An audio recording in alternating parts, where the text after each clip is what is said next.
ำยามแรงแดดลมตกมาพร้อมกับสายฝนที่โปรยปลายลงมาหลายพื้นที่ได้รับความชุ่มช่ำบทวันค่ำวันนี้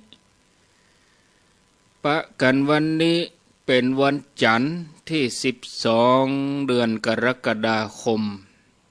พุทธศักราช2564วันนี้เป็นวันเดือน10เหนือขึ้น3ค่ำเดือน10เหนือขึ้น3ค่ำคร่ำว่าเป็นวันจันทร์มาพบกับญาติโยมท่านสาธุชนคนดีทั้งหลายในรายการสาระธรรมยามแลงรายการสาระธรรมยามแลงดำเนินรายการโดยอาตมภาพพระครูอภิวัฒนวิกรมวัดปากตังเจริญตำบลดอยหล่ออำเภอดอยหล่อจังหวัดเชียงใหม่เป็นผู้รับผิดชอบดำเนินรายการมาพบกับญาติโยมท่านสาธุชนคนดีทั้งหลายเป็นประจำวันจันทร์จนถึงวันศุกร์สลับซับเปลี่ยนกับพระคุณเจ้า2 รูปจันทร์การพุธพัดศุกร์เสาร์นี่เสาร์ติดนี่มันมีจันทร์ถึงศุกร์อาตมาภาพก็รับผิดชอบวันจันทร์กับวันพุธส่วนวันการกับวันพัดเป็นตุลุงยองหรือว่าท่านชัยวัฒน์นาคเสโนวันศุกร์ก็เป็นสมณเณรลักษณ์ปัญโยนันท์ได้เปลี่ยนกันสลับซับเปลี่ยนกันอย่างนี้ต่างได้พักไปในตัวส่วนเวลาเมื่อค่ำยามคืนก็มีรายการอยู่รายการเมื่อคืนก็ทุกวันพุธอาตมาภาพก็มาปะญาติโยมท่านทั้งหลาย2 ทุ่มถึง4 ทุ่มญาติโยมท่านสาธุชนท่านทั้งหลายชีวิตที่มีคุณค่าแล้วก็มีความหมายคือชีวิตที่ผ่านไปพร้อมกับการได้สั่งสมบุญบารมีได้สร้างความดีนั่น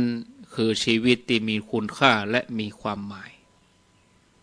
เมื่อเฮาได้อัตภาพของความเป็นมนุษย์แล้วถ้าเฮาบ่ได้สร้างความดี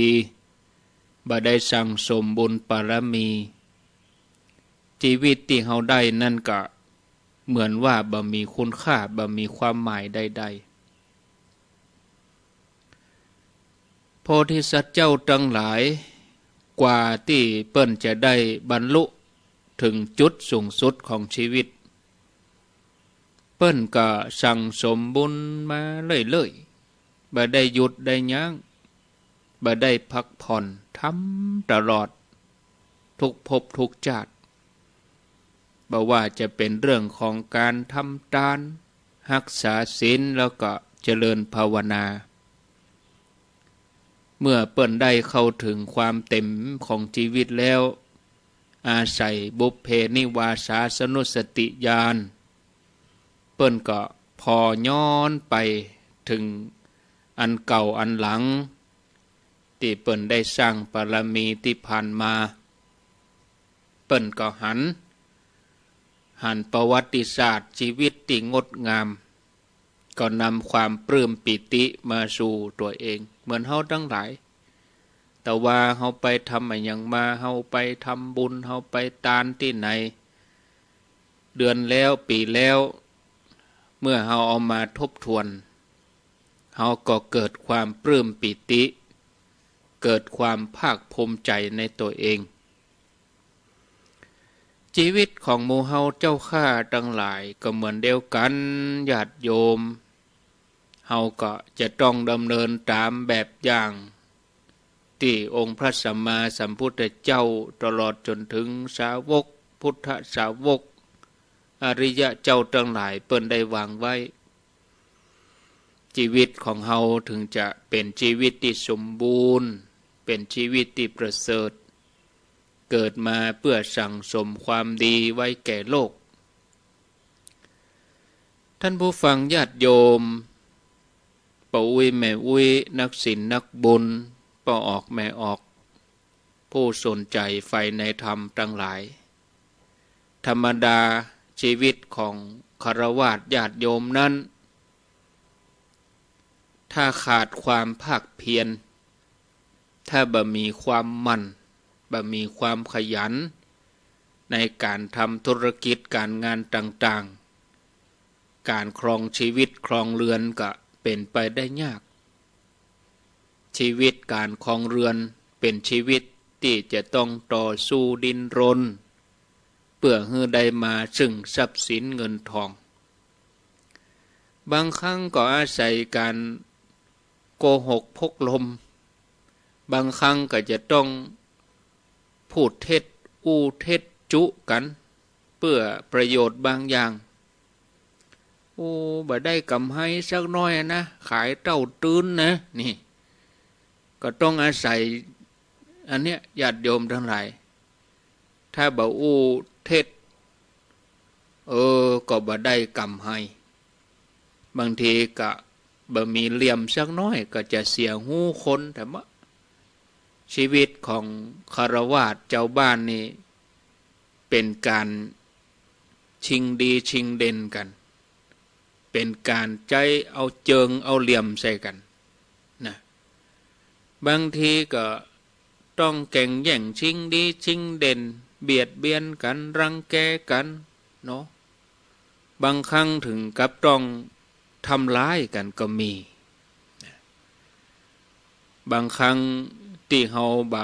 ไปเบียดเบียนเขาก็มาเบียดเบียนเฮาเขาก็มากลั่นแกล้งเฮาเบียดเบียน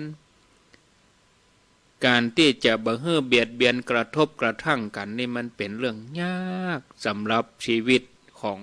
ฆราวาสญาติโยมการประกอบการงานธุรกิจต่างๆบางทีเฮาบ่ได้ไปต่อสู้กับคนอื่นบางทีก็จะต้องต่อสู้กับเพื่อนร่วมงานของเฮานั่นนะในหน่วยงานเฮาฮะเนาะในองค์กรเฮาฮะเนาะในครอบครัวเดียวกันต่อสู้กับเพื่อนร่วมงานกับลูกน้องพ่องเจ้านายพ่อง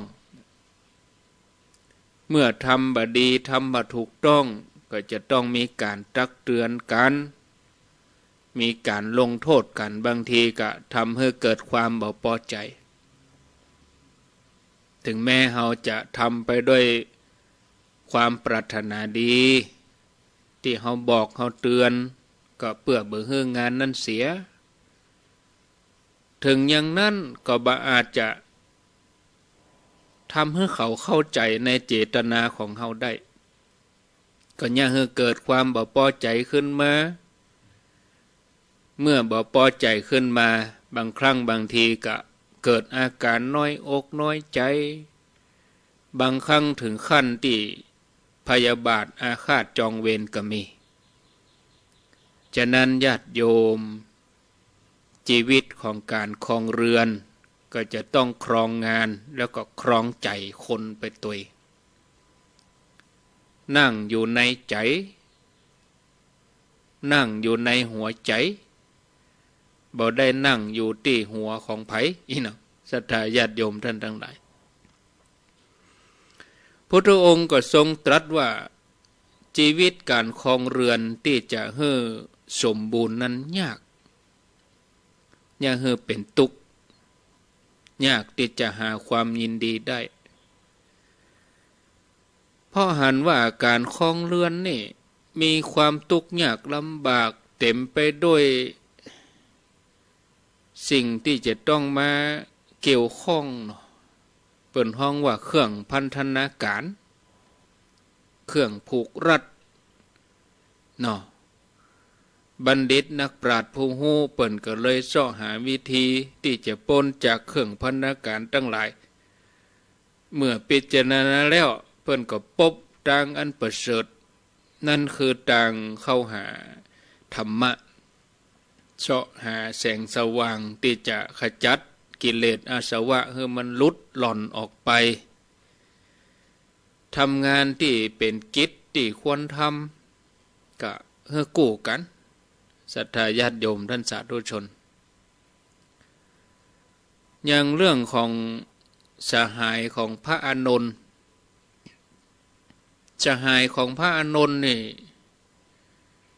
เป็นนักมวยปั้มศรัทธาญาติโยมท่านทั้งหลายเป็นนักมวยปั้มชื่อว่าโรชะนายโรชะนี่เป็นเพื่อนสนิทของพระอานนท์วันหนึ่งเขานิมนต์พระมาฉันภัตตาหารแล้วก็ให้พระได้ฉันอาหารที่รสเลิศอย่างดีนายโรชะนี่ก็อู้จาปฏิสันธานกับพระอานนท์เถระเจ้าเนื่องจากเขาหันว่าพระอานนท์นี่เป็นเพื่อนเก่าเป็นสหายเก่าลำบากในการเสาะหาอาหารแล้วก็ต้องลำบากในการที่จะอยู่ในเพศนักบวชด้วยความปรารถนาดีนายโรชะนี่ก็เลยนิมนต์พระอานนท์ให้มากินมาอยู่โดยสมบัติอันดีทั้งหลายก็บอกว่าโอ้พระคุณเจ้าอานนท์ทรัพย์สมบัติในบ้านในจองนี่ก็มีอยู่นักมากมายผมจะแบ่งให้เกิงหนึ่งให้ด้านซิกมา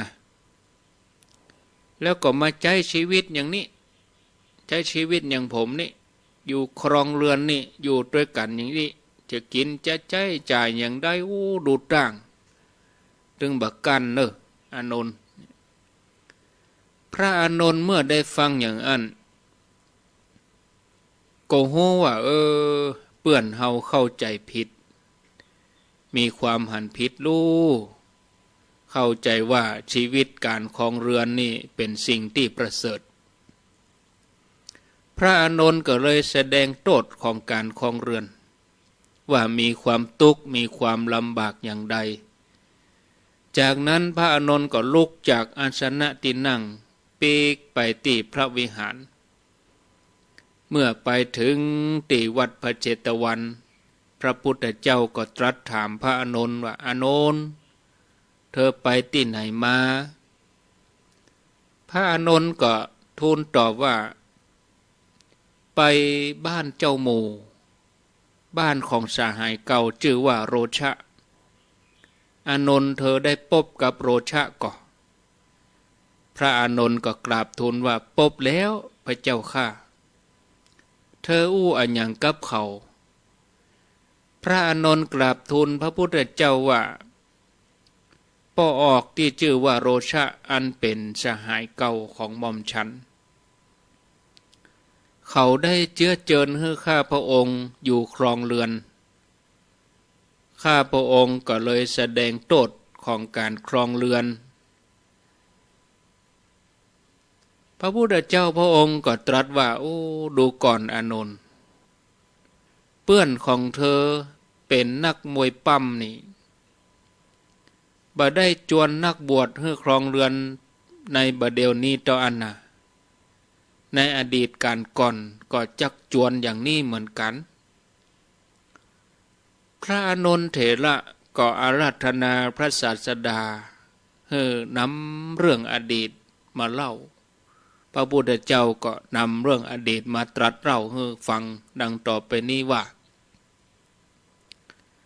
ในอดีตการเมื่อพระเจ้าพรหมทัตเสวยราชสมบัติอยู่ที่กรุงปารณสีโพธิสัตว์เจ้าถือกำเนิดเกิดในตระกูลพราหมณ์เมื่อเจริญวัยใหญ่ขึ้นมาก็ออกบวชเป็นฤาษีอยู่ในหิมวันตะประเทศก็อยู่มาเมินต่อมาก็ได้เข้าไปที่กรุงปารณสีกินลูกไม้หัวมันมาเมินใครไปกินของ เกมของเป้วพ่องก็ไปพักที่สวนอุยญาณก็คือสวนอุทยานของพระเจ้าพมทัต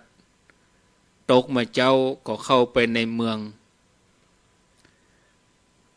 ครั้งนั้นเศรษฐีกรุงปารณสีหันใส่โพธิสัตว์เจ้าก็เกิดความเลื่อมใสก็ปวารณาว่าขอปรนนิบัติรับใจอุปถากเจิญเพื่อไปอยู่ที่ส่วนของตัวที่จะได้ดูแลอย่างดีก็เศรษฐีกับโพธิสัตว์เจ้านี่ก็อันเป็นฤาษีนี่ก็อู้กันทุกข้อนะเกิดความฮักความเมตตาอู้กันทุกข้อกันอยู่มาวันหนึ่งเศรษฐีกรุงปารณสีก็เกิดความคิดขึ้นมาว่าโอ้เฮามีความคุ้นเคยกับพระฤาษีตนนี้ถูกจัตานะโอ้ชื่อว่าการบวชนี่เป็นทุกข์โลนะสหายของเฮาเนี่ยเฮาจะบอกให้เขาให้ซึกออกมาจากการเป็นฤาษีแล้วจะแบ่งสมบัติให้วันหนึ่งท่านเศรษฐีก็ได้ไปถวายภัตตาหารหลังจากที่เสร็จภารกิจ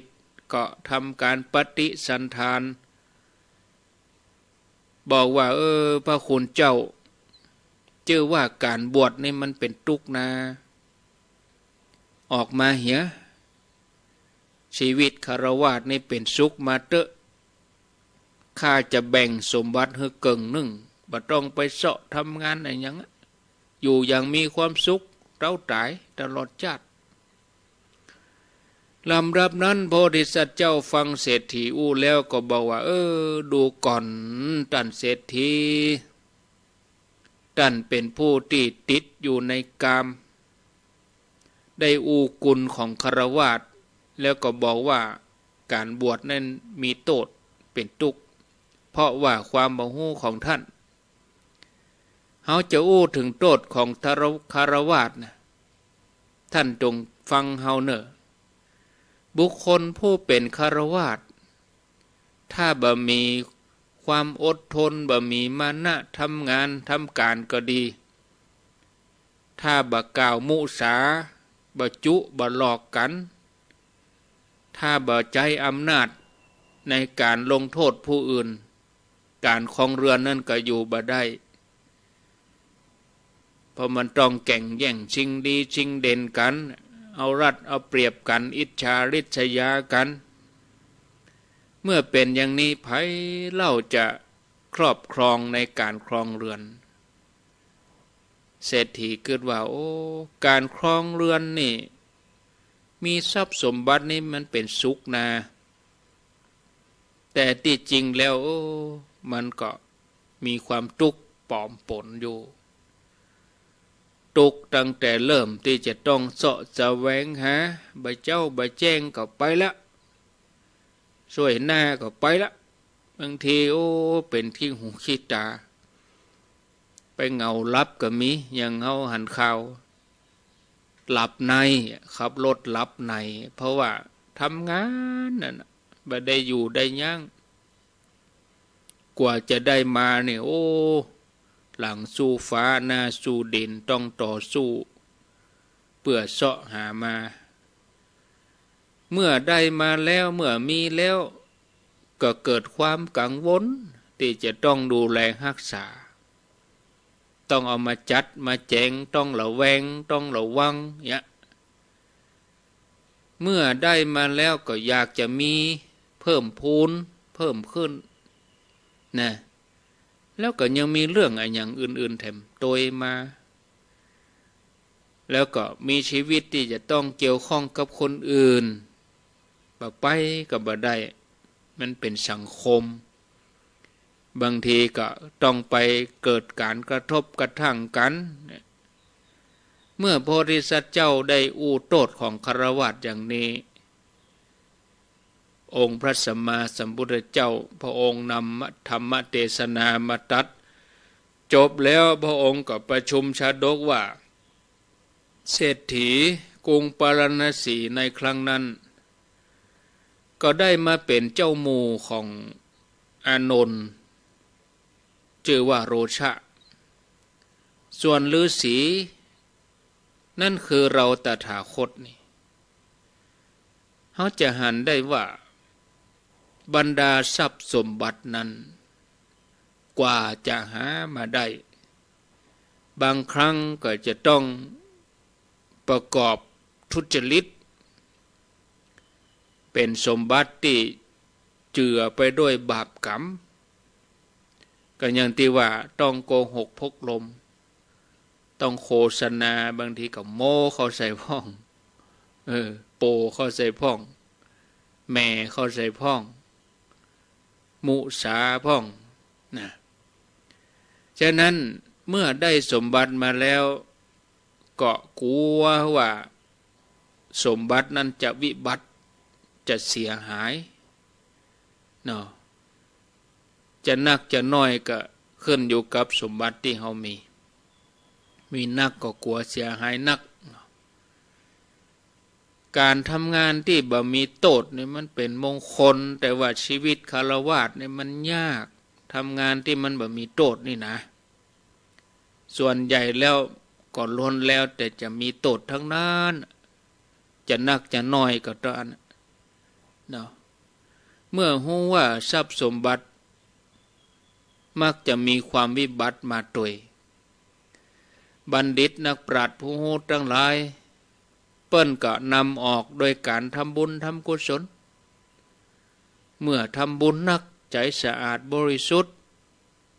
กระแสบุญนั่นก็จะช่วยขจัดปัดเป่าทุเลาเบาบาง ขออภัยขจัดปัดเป่าทุเลาเบาบางบุญก็จะส่งผลให้ได้สมบัตินั้นมาโดยบัญญัติเท่าใดนะฉะนั้นเมื่อเกิดทรัพย์สมบัติแล้วเขาก็ควรที่จะหาโอกาสในการที่จะทำความดีในการที่จะทำบุญอยู่ตลอดเวลาความเจริญรุ่งเรืองในชีวิตก็จะบังเกิดขึ้นกับเขาแล้วก็เขาก็ควรจะหาโอกาส หาโอกาสในการที่จะประพฤติปฏิบัติอบรมบ่มนิสัยเหมือนอย่างเฮาท่านทั้งหลายทำกันอยู่นี่ญาติโยมฟังเสียงก็เหมือนอาตมาจะกินอะไรอย่างเนาะอมขิงว่ะขิงเป็นแว่นนี่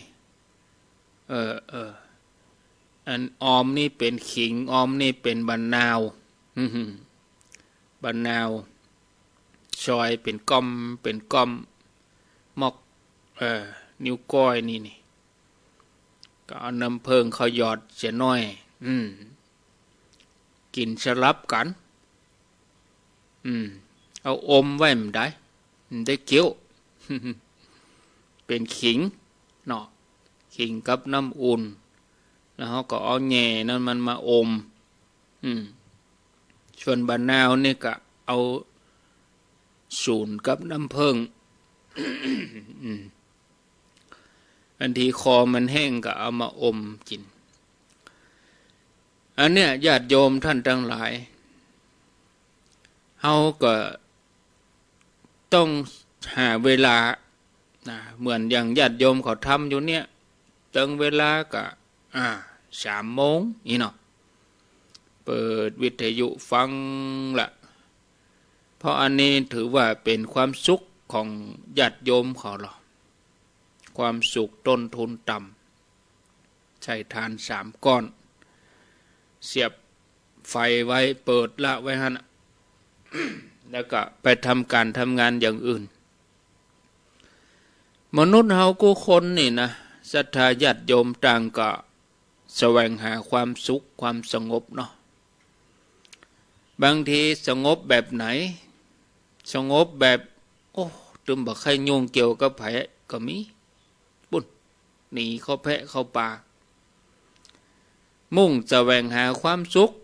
แล้วเป็นความสุขแบบไหนบางพ่องก็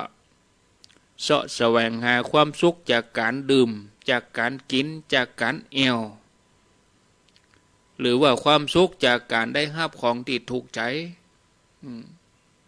สิ่งมูลนี้นี่ญาติโยมล้วนเป็นความสุขชั่วคราวเป็นความสุขที่บจีรังยั่งยืน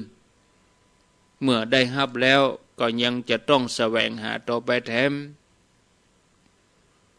ถ้าจะห้องให้ถูกก็ต้องห้องว่าอันนี้บ่ใช่ความสุขมันเป็นความเพลิดเพลินชั่วคราว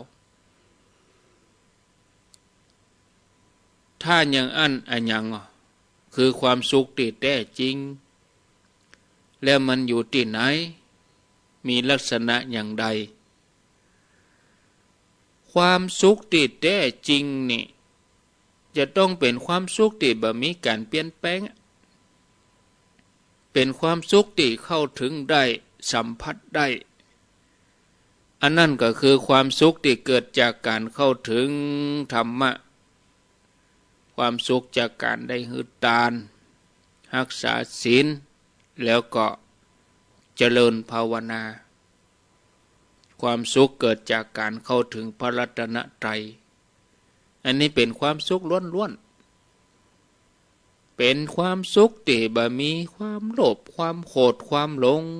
มาสูญเลยความสุขของมนุษย์เรานี่มันมีหลายระดับนะญาติโยมนะ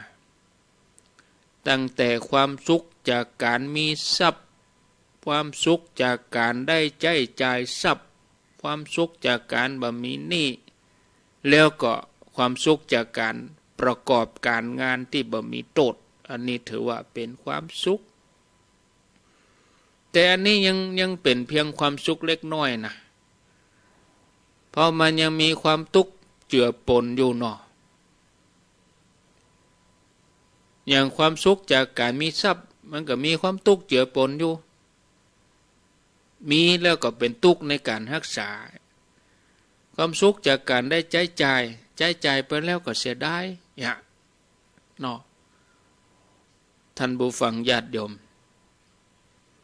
มันก็ต้องเกิดทุกข์อยู่ดีนะ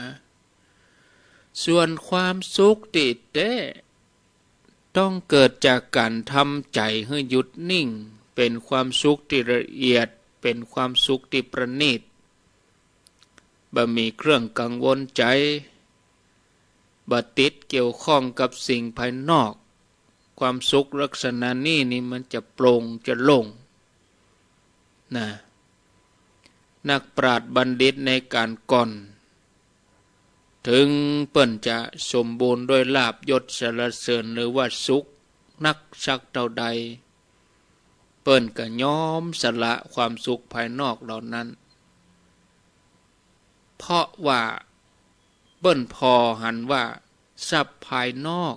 เป็นสิ่งที่บจีรังยั่งยืนยังเป็นเครื่องร้อยรัดเพื่อเป็นห่วงเป็นบ่วงกังวลบ่มีความอิสระในตัวเปิ้นก็เลยแสวงหาความสุขภายในเหมือนอย่างในสมัยก่อนจะเล่าเรื่องให้ญาติโยมเขาฟังในเมืองมิถิลานครมีปัญญาเจ้าเมืองพระองค์หนึ่งชื่อว่ามคเทวะปัญญาเจ้าเมืองพระองค์นี้ครองราชย์อยู่ที่เมืองมิถิลานครพระองค์ทรงปกครองไผ่ฟ้าประชาราชโดยทศพิธราชธรรมได้อุปถากอุปถัมภ์บำรุงสมณพราหมณ์ขจัดทุกข์บำรุงสุขให้กับทุกคนได้มาเปิ่งโพธิสมภารอย่างคือฝนฟ้าก็ตกต้องตามฤดูกาลแว่นแคว้นของพระองค์ก็บ่มีโจรผู้ร้ายกู้คนหันกันเหมือนญาติมิตรมีเมตตาต่อกันสมัยนั้นก็เลยบ่ต้องมีทหารบ่ต้องมีตำรวจบ่มีคุกบ่มีโจรบ่มีข้าศึกศัตรู พญาเจ้าเมืองมคะเทวะพระองค์ได้ครองราชย์เป็นเวลาเมินก็ยังบะแก่เพราะว่าบรกายสมบูรณ์แข็งแรงแต่พระองค์ก็บ่มีความประมาทในชีวิตช่างกระบกก็คือช่างตัดผมประจำพระองค์ว่าถ้าหั่นผมงอกก็บอกฮือกำเนี่ยจนเวลาผ่านไปหลายปีเส้นผมของพระองค์ก็งอกขึ้นมาช่างกระบกก็รีบกราบทูลพระราชาพร้อมกับพระราชาไหนลองถอนดูช่างกระบกก็ก้อยถอนพระเกศาอย่างระมัดระวังแล้วพญาเจ้าเมืองมคะเทวะก็แบพระหัตถ์ช่างกระบกก็เอาเส้นผมติงอกเอาวางบนฝ่าพระหัตถ์พระราชาทอดพระเนตรหันเส้นผมของตนงอกพระองค์ก็สลดพระทัยหันความเสื่อมของสังขารก็เลยตัดสินพระทัยออกผนวดบวชแสวงหาโมกขธรรมส่งพระราชทานรางวัลให้ช่างกระบกแล้วก็ให้โอวาทแก่โอรสว่าลูกฮักผมงอกของป่อเส้นนี้เหมือนเทวทูตมาเยือนอยู่ตรงหน้าของป่อได้รับความสุขจากการได้ครองราชย์มาเมินป่อแล้วบัดนี้ถึงเวลาที่ป่อจะออกแสวงหาความสุขภายในตอนนี้ไปก็คือลูกปกครองแผ่นดินแทนป่อแล้วถ้าเมื่อใดลูกสำรวจตรวจพอบนผมหั่นเส้นผมงอกเส้นแรกบนหัวเมื่อใดก็เจริญหอยตามแบบป่อลูกตั้งใจประพฤติปฏิบัติจากนั้นพระองค์ก็สละราชสมบัติออกผนวดบวชเป็นฤาษีอยู่ในป่าหิมพานต์ท่านได้ใจเวลาบำเมินบรรณาในการเจริญสมาธิภาวนามีพืชผักผลไม้เป็นอาหารมีผ้าบะกี้ผืนบะกี้ชิ้นในการครองร่างกายบ่มีเครื่องกังวลใจอันใดใจหยุดนิ่งในที่สุดท่านก็สำเร็จธรรมเจริญพรหมวิหารธรรมขยายออกไปเป็นอัปปมัญญาจนหมดอายุไขท่านก็ได้ไปเกิดในพรหมโลกพญาเจ้าเมืองมคะเทวะมีอายุยืนยาวช่วงเวลาที่เป็นพระกุมารก็ยืนยาวดำรงอยู่ในตำแหน่งอุปราชครองราชย์แถมจนบวชเป็นฤาษีก็หลายหมื่นปีพระราชาองค์ต่อมาก็ปฏิบัติเหมือนเดียวกันต่างก็ออกบวชออกผนวดบวชเป็นฤาษีเจริญรอยตามพระจริยวัตรของพระเจ้ามคะเทวะแห่งหลายหมื่นองค์ก่อนที่พระราชาแต่ละพระองค์จะออกผนวดบวชนั้นต่างก็ประทานโอวาทสำคัญอย่างหนึ่งฝากไว้ให้ลูกสืบต่อกันไปให้ครองราชย์โดยธรรมเมื่อหันเส้นผมงอกบนหัวแล้วก็ให้สละสมบัติออกบวชเป็นอย่างนี้จนได้ชื่อว่ามาเป็นบุรุษคนสุดท้ายข้อวัดปฏิบัตินั้นมีการสืบต่อยาวนานในรัชสมัยพญาเจ้าเมืองถึง 84,000 พระองค์ยุคนั้นสมัยนั้นนรกนี้ว่างไปเลยเพราะว่ามนุษย์ปฏิบัติธรรมต่างคนก็ต่างเข้าถึงพรหมโลกขึ้นบนสวรรค์มรณโลกว่างนับว่าเป็นเรื่องน่าอัศจรรย์คนสมัยเก่าปากันทำความดีกันทั้งแคว้นทั้งทวีปทั้งประเทศศรัทธาญาติโยมต่างก็มุ่งแสวงหาสิ่งที่จะนำพาตัวเองให้หลุดพ้น เมื่อคนทั้งหลายบ่ได้ศึกษานำธรรมคำสอนของพระพุทธเจ้าก็บ่ฮู้ว่ามีวิธีใดที่จะเข้าหาความสุขที่สมบูรณ์ก็ไปหลงยึดอยู่กับรูปเสียงกลิ่นรสสัมผัสเอาใจไปติดอยู่กับสิ่งภายนอกยังคงวนเวียนกันอยู่อย่างนี้ก็เลยบ่ได้ปะความสุขที่แท้จริงมนุษย์เฮาก็เลยดำเนินชีวิตด้วยความประมาทโดยความบ่ฮู้วันหนึ่งก็เสียเวลาไปมัวเมาเสาะแสวงหาความสนุกสนานเพลิดเพลินเคยกินเคยเหี่ยวบ่กองเปิ้นบ่ฮื้อกินบ่ฮื้อเหี่ยวก็ทุรนทุรายที่จริงชีวิตของเฮาอยู่ได้ผู้ที่มีปัญญาเปิ้นก็ฮู้ว่าสิ่งเหล่านั้นเป็นเพียงความสุขชั่วคราวบ่ได้จีรังยั่งยืนเปิ้นก็มุ่งที่จะทำทานเพื่อขจัดความโลภขจัดความตระหนี่ออกจากใจเปิ้นก็หันมารักษาศีลเจริญภาวนาเพื่อจะกลั่นใจให้สะอาดบริสุทธิ์นัตถิสันติปรมังสุขังสุขอื่นยิ่งกว่าความสงบบ่มีศรัทธาญาติโยมความสุขภายนอกจะมาเอาเปรียบเทียบบ่ได้เลยฉะนั้นเราต้องหาโอกาสให้กับตัวเอง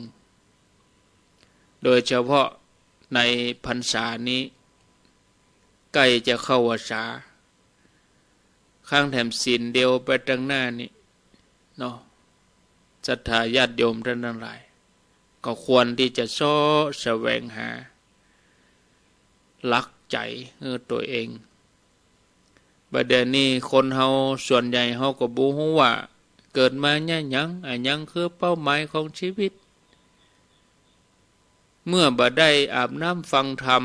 ชีวิตเฮาก็เวียนวนอยู่กับกระแสแห่งความทุกข์เหมือนกับนาวาเหมือนกับเรือที่ลงทิศลงทางกลางมหาสมุทรต่อเมื่อเฮาได้ฟังธรรมเฮาก็เข้าใจความเป็นจริงของชีวิตและเฮาก็มุ่งเสาะแสวงหาสิ่งที่เป็นสาระที่แท้จริงการที่พระพุทธองค์ทรงตรัสว่าการได้อัตภาพความเป็นมนุษย์นี่ยากการได้เพศภาวะของมนุษย์นี่เหมาะสมต่อการสร้างความดีต่อการสร้างบารมีที่สุดบอกว่าจะทำความดีอย่างใดก็สามารถทำได้เต็มที่การได้อัตภาพความเป็นมนุษย์นี่ต้องอาศัยกำลังบุญกำลังบารมีที่สั่งสมไว้ในอดีตชาติด้วยส่วนการอุบัติเกิดขึ้นของพระพุทธเจ้าแต่ละพระองค์นั้นเป็นการยากขึ้นไปแถมเพราะกว่าที่พระองค์จะสั่งสมบุญบารมีจนตรัสรู้เป็นพระสัมมาสัมพุทธเจ้านั้นต้องใช้เวลายาวนานอย่างน้อยก็20 อสงไขยปลายแสนมหากัปต้องทุ่มเทชีวิตจิตใจชนิดที่ว่าเอาชีวิตเป็นเดิมพันเนี่ยเราได้ยินเวลาเอาเรื่องชาดกต่างๆมาเล่าให้ญาติโยมฟังบางชาติเนี่ยโอ้ทุรักทุเลน้องตายญาติโยมทั้งหลายสะบักสะบอมเหมือนกันนะพระพุทธเจ้าของเฮานี่ความถึงพร้อมโดยคณะสมัยอย่างหมู่เฮาทั้งหลายเนี่ยมันถึงพร้อมโดยคณะสมัยบางยุคบางสมัยนี่ญาติโยมก็บ่มีพระพุทธเจ้ามาบังเกิดบางยุคบางสมัยมนุษย์บ่มีศีลบ่มีธรรมเป็นยุคมืดสุญญกัปที่ว่างจากพระพุทธเจ้าบ่มีพระพุทธศาสนาพระสัทธรรมก็บ่ได้บังเกิดขึ้นบางยุคก็โชคดีก็ยังมีปัจเจกพุทธเจ้าแต่เปิ้นก็ตรัสรู้เฉพาะตน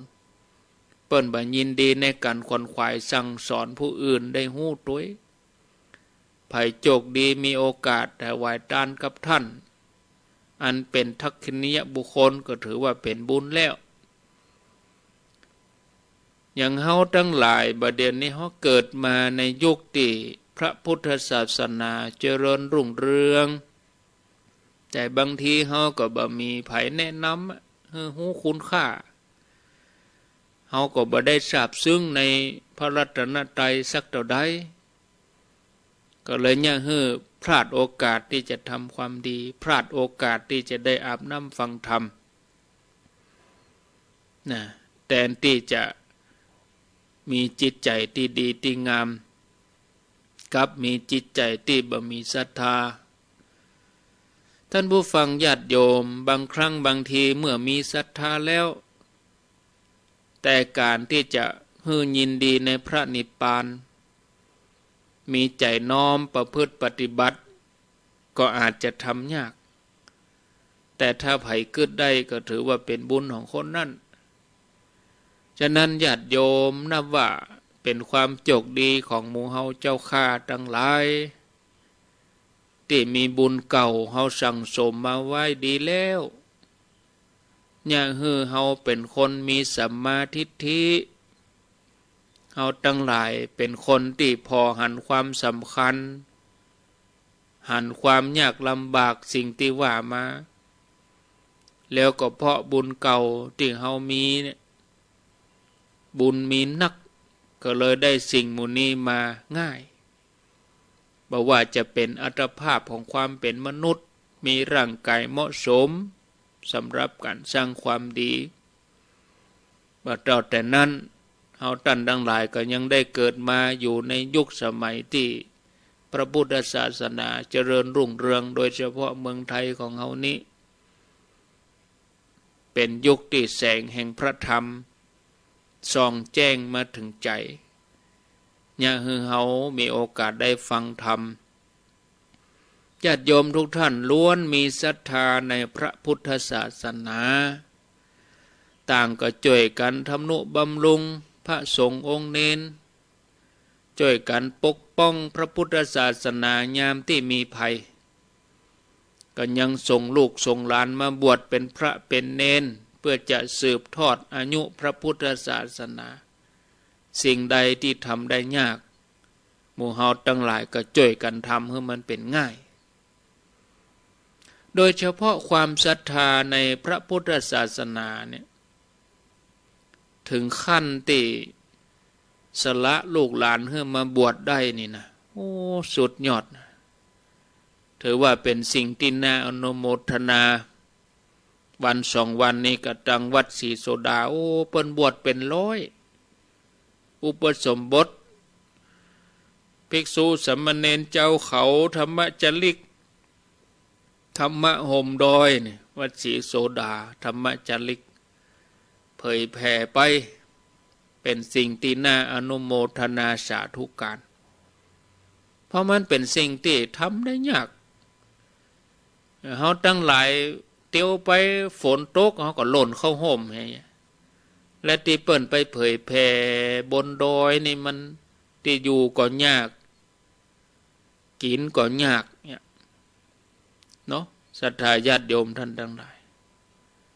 โอ้ท่านผู้ฟังเป็นสิ่งที่น่าอนุโมทนาเพราะเป็นสิ่งที่ทำได้ยาก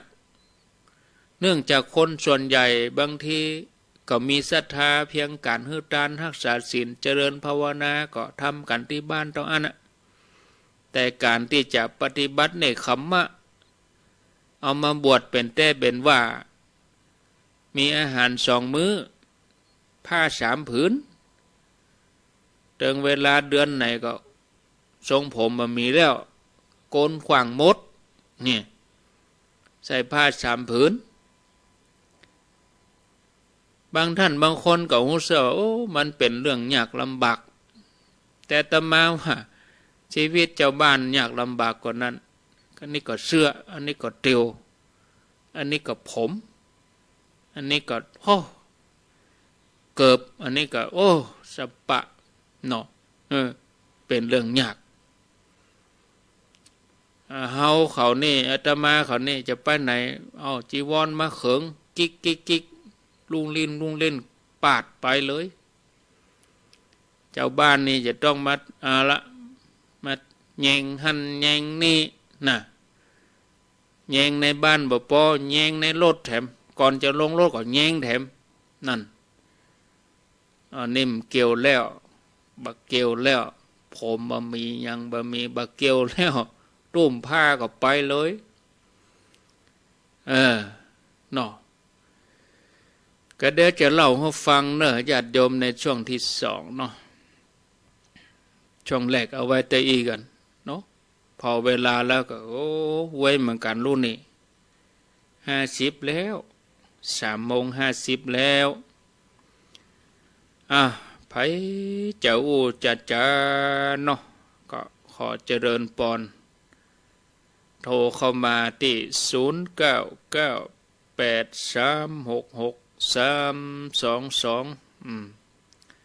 ไผเจ้าจัดจากะเจริญปอนเข้ามาสนทนาอุจากันได้เนาะหมายเลขนี้เนอะนะญาติโยมเนอะที่เบอร์0998366322รับสายเจริญปนเงียบไปเจริญครับอาจารย์กิตครับพระอาจารย์กิตเชียงดาวครับเชียงดาวครับ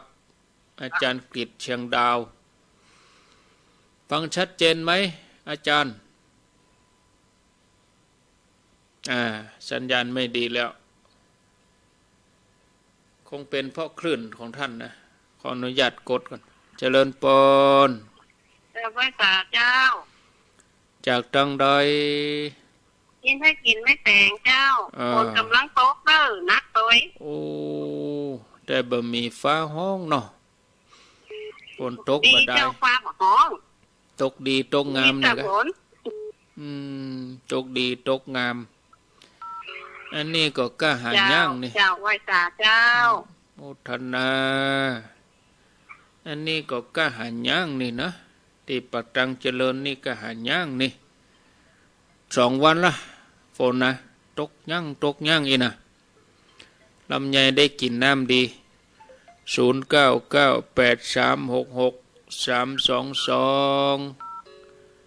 เจริญปนจากที่ไหนแม่เวลาลีวิทยุฟังทางโทรศัพท์นี่เนี่ยลีวิทยุเหรอกะงงมันงงฟังอาจารย์นะกะก็น่ะกะฟังโทรศัพท์นี่กะฟังโทรศัพท์เนี่ยน่ะว่าจะได้วันนี้กำลังใจกำลังใจโมทนาเนอฮะได้ยินมันก็บ่ม่วนน่ะกะฟังไปเย็นแล้วเหรอเดี๋ยวนี้เย็นแล้วฟังไปม่วนจุ่มเย็นดีจะไปจมให้มันตกมาเตอะเกิดใจหอดมันฮ้อนเกิดใจหอดมันฮ้อนเนาะเจริญปนแม่น้อมตาจ้างตาจ้างแม่น้องตาจ้างอีแลได้ยินเสียงอีแลแต่ก่อนจะก่อน2 วันแล้วเหรอคนโทรมาแต่เจ้าก็โทรแต่ว่าก็โทรแล้วเวลานะ94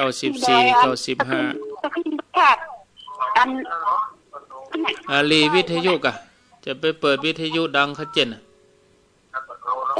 มันหูเรื่องวิทยุ0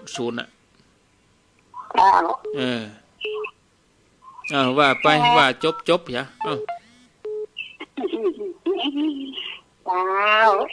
ได้ยินเสียงอีลาแล้วม่วนเนี่ยโมทนาสายต่อไปเจริญปนกราบไหว้ศาลเจ้าท่านพระครูจากหนองบัวสมุทรปราการเจ้า นางบัวบ่ได้ยินแน่นี่อันฟังทั้งเฟซเดี๋ยวเนี่ยยังได้ยินอันแบบนี้นะจ๊ะก็ฝนตกพ่องยังพ่องเพื่อก็ปิดไปเยอะกะฝนตกกะอินเทอร์เน็ตลุดกะเอกะเจ้าเนี่ยเลยฟังทั้งเฟซเนี่ยกะจ้างตั้งใดก็เอาตั้งนั้นฮัดมาฟังตั้งเฟซตั้งอย่างนี้พ่องกะเจ้าจะเจอวิทยุบดังวิทยุดับก็มาตั้งเพเหียเนี่ยจ้างเสาะหาเอาเนาะเจริญปนไหว้พระเจ้าท่านพระครูเจ้าจากที่ไหนปากควายไต้เจ้ายายแดงเจ้าแม่แดงปากควายไต้เจ้าฟังฝนมันก็ตกพ่องฝนตกด้วยตกยั่งเจ้ายั่งพ่องตกพ่องสาธุปากควายวะเจริญปนให้สาเจ้าจากปากจากติดดอยสุเทพติดดอยว่าจะได้เจ้าพระเจ้าฟังท่านแล้วพระเจ้าว่าคนเฮายุคประเดี๋ยวนี้มีโอกาสดีที่จะที่สุดละเจ้าจะได้เรียนรู้จะได้ศึกษาพระธรรมนะเจ้าเพราะว่าช่องทางที่จะ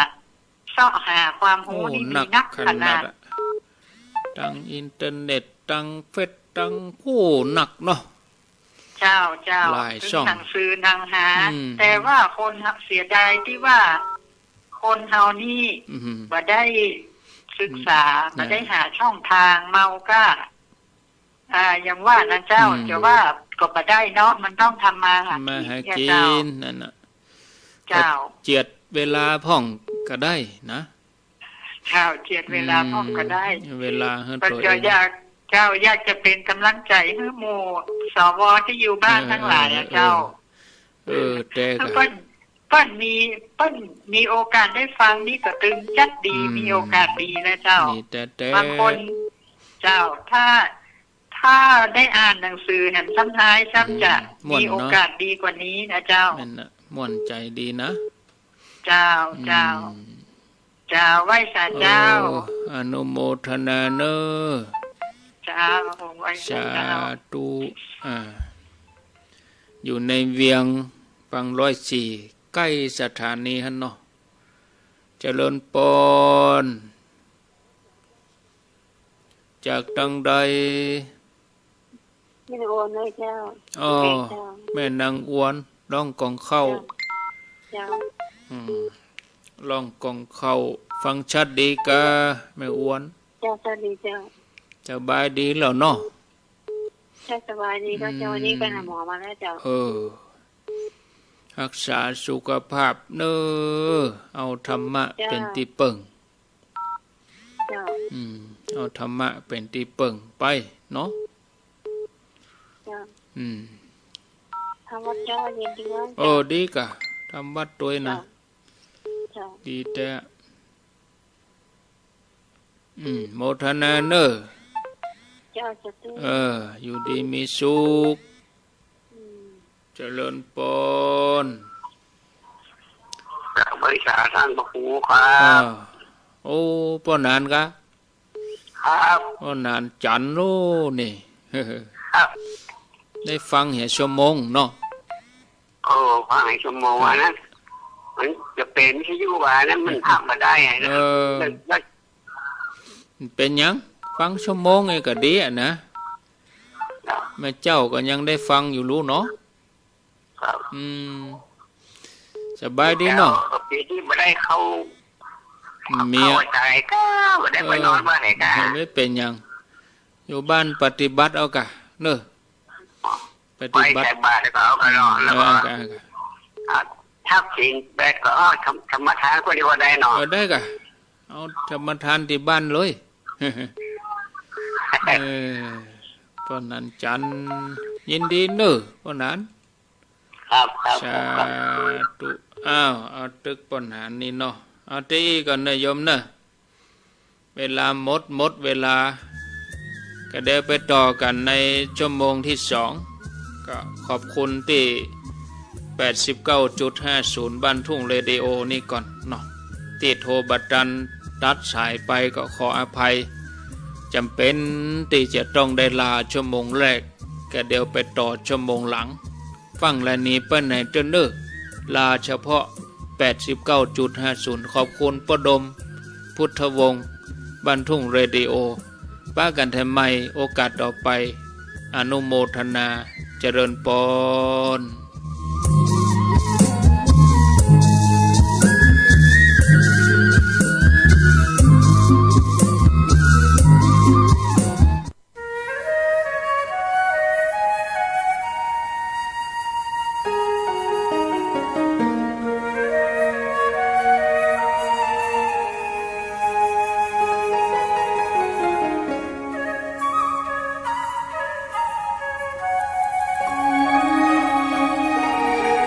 โลกนี้นี่ดูยิ่งดูยอกย้อ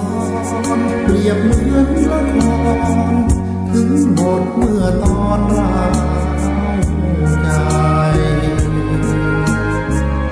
บทบาทลีลาแตกต่างกันไปถึงสูงเพียงใดต่างจบลงไปเหมือนกันเกิดมาต้องตายร่างกายผู้พานผู้คนเขาชัน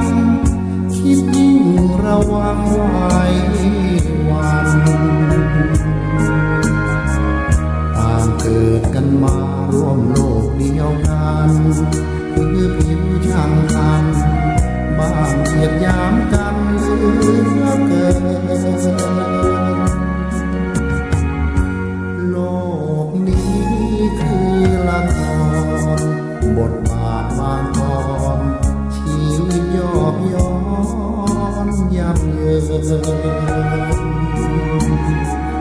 ชีวิตบางคนรุ่งเรืองจำเริญแสนเพลิ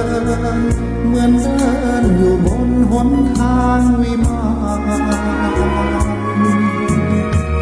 โลกนี้นี่ดูยิ่งดูเศร้าใจ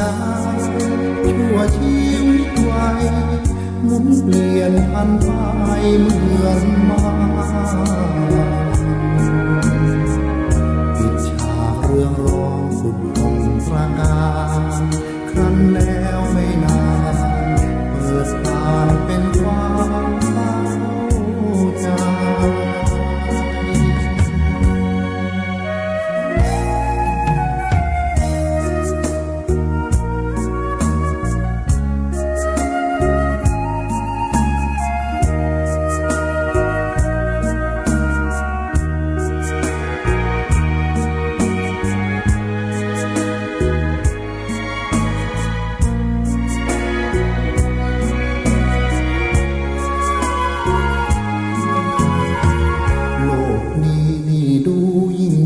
เศร้าใจ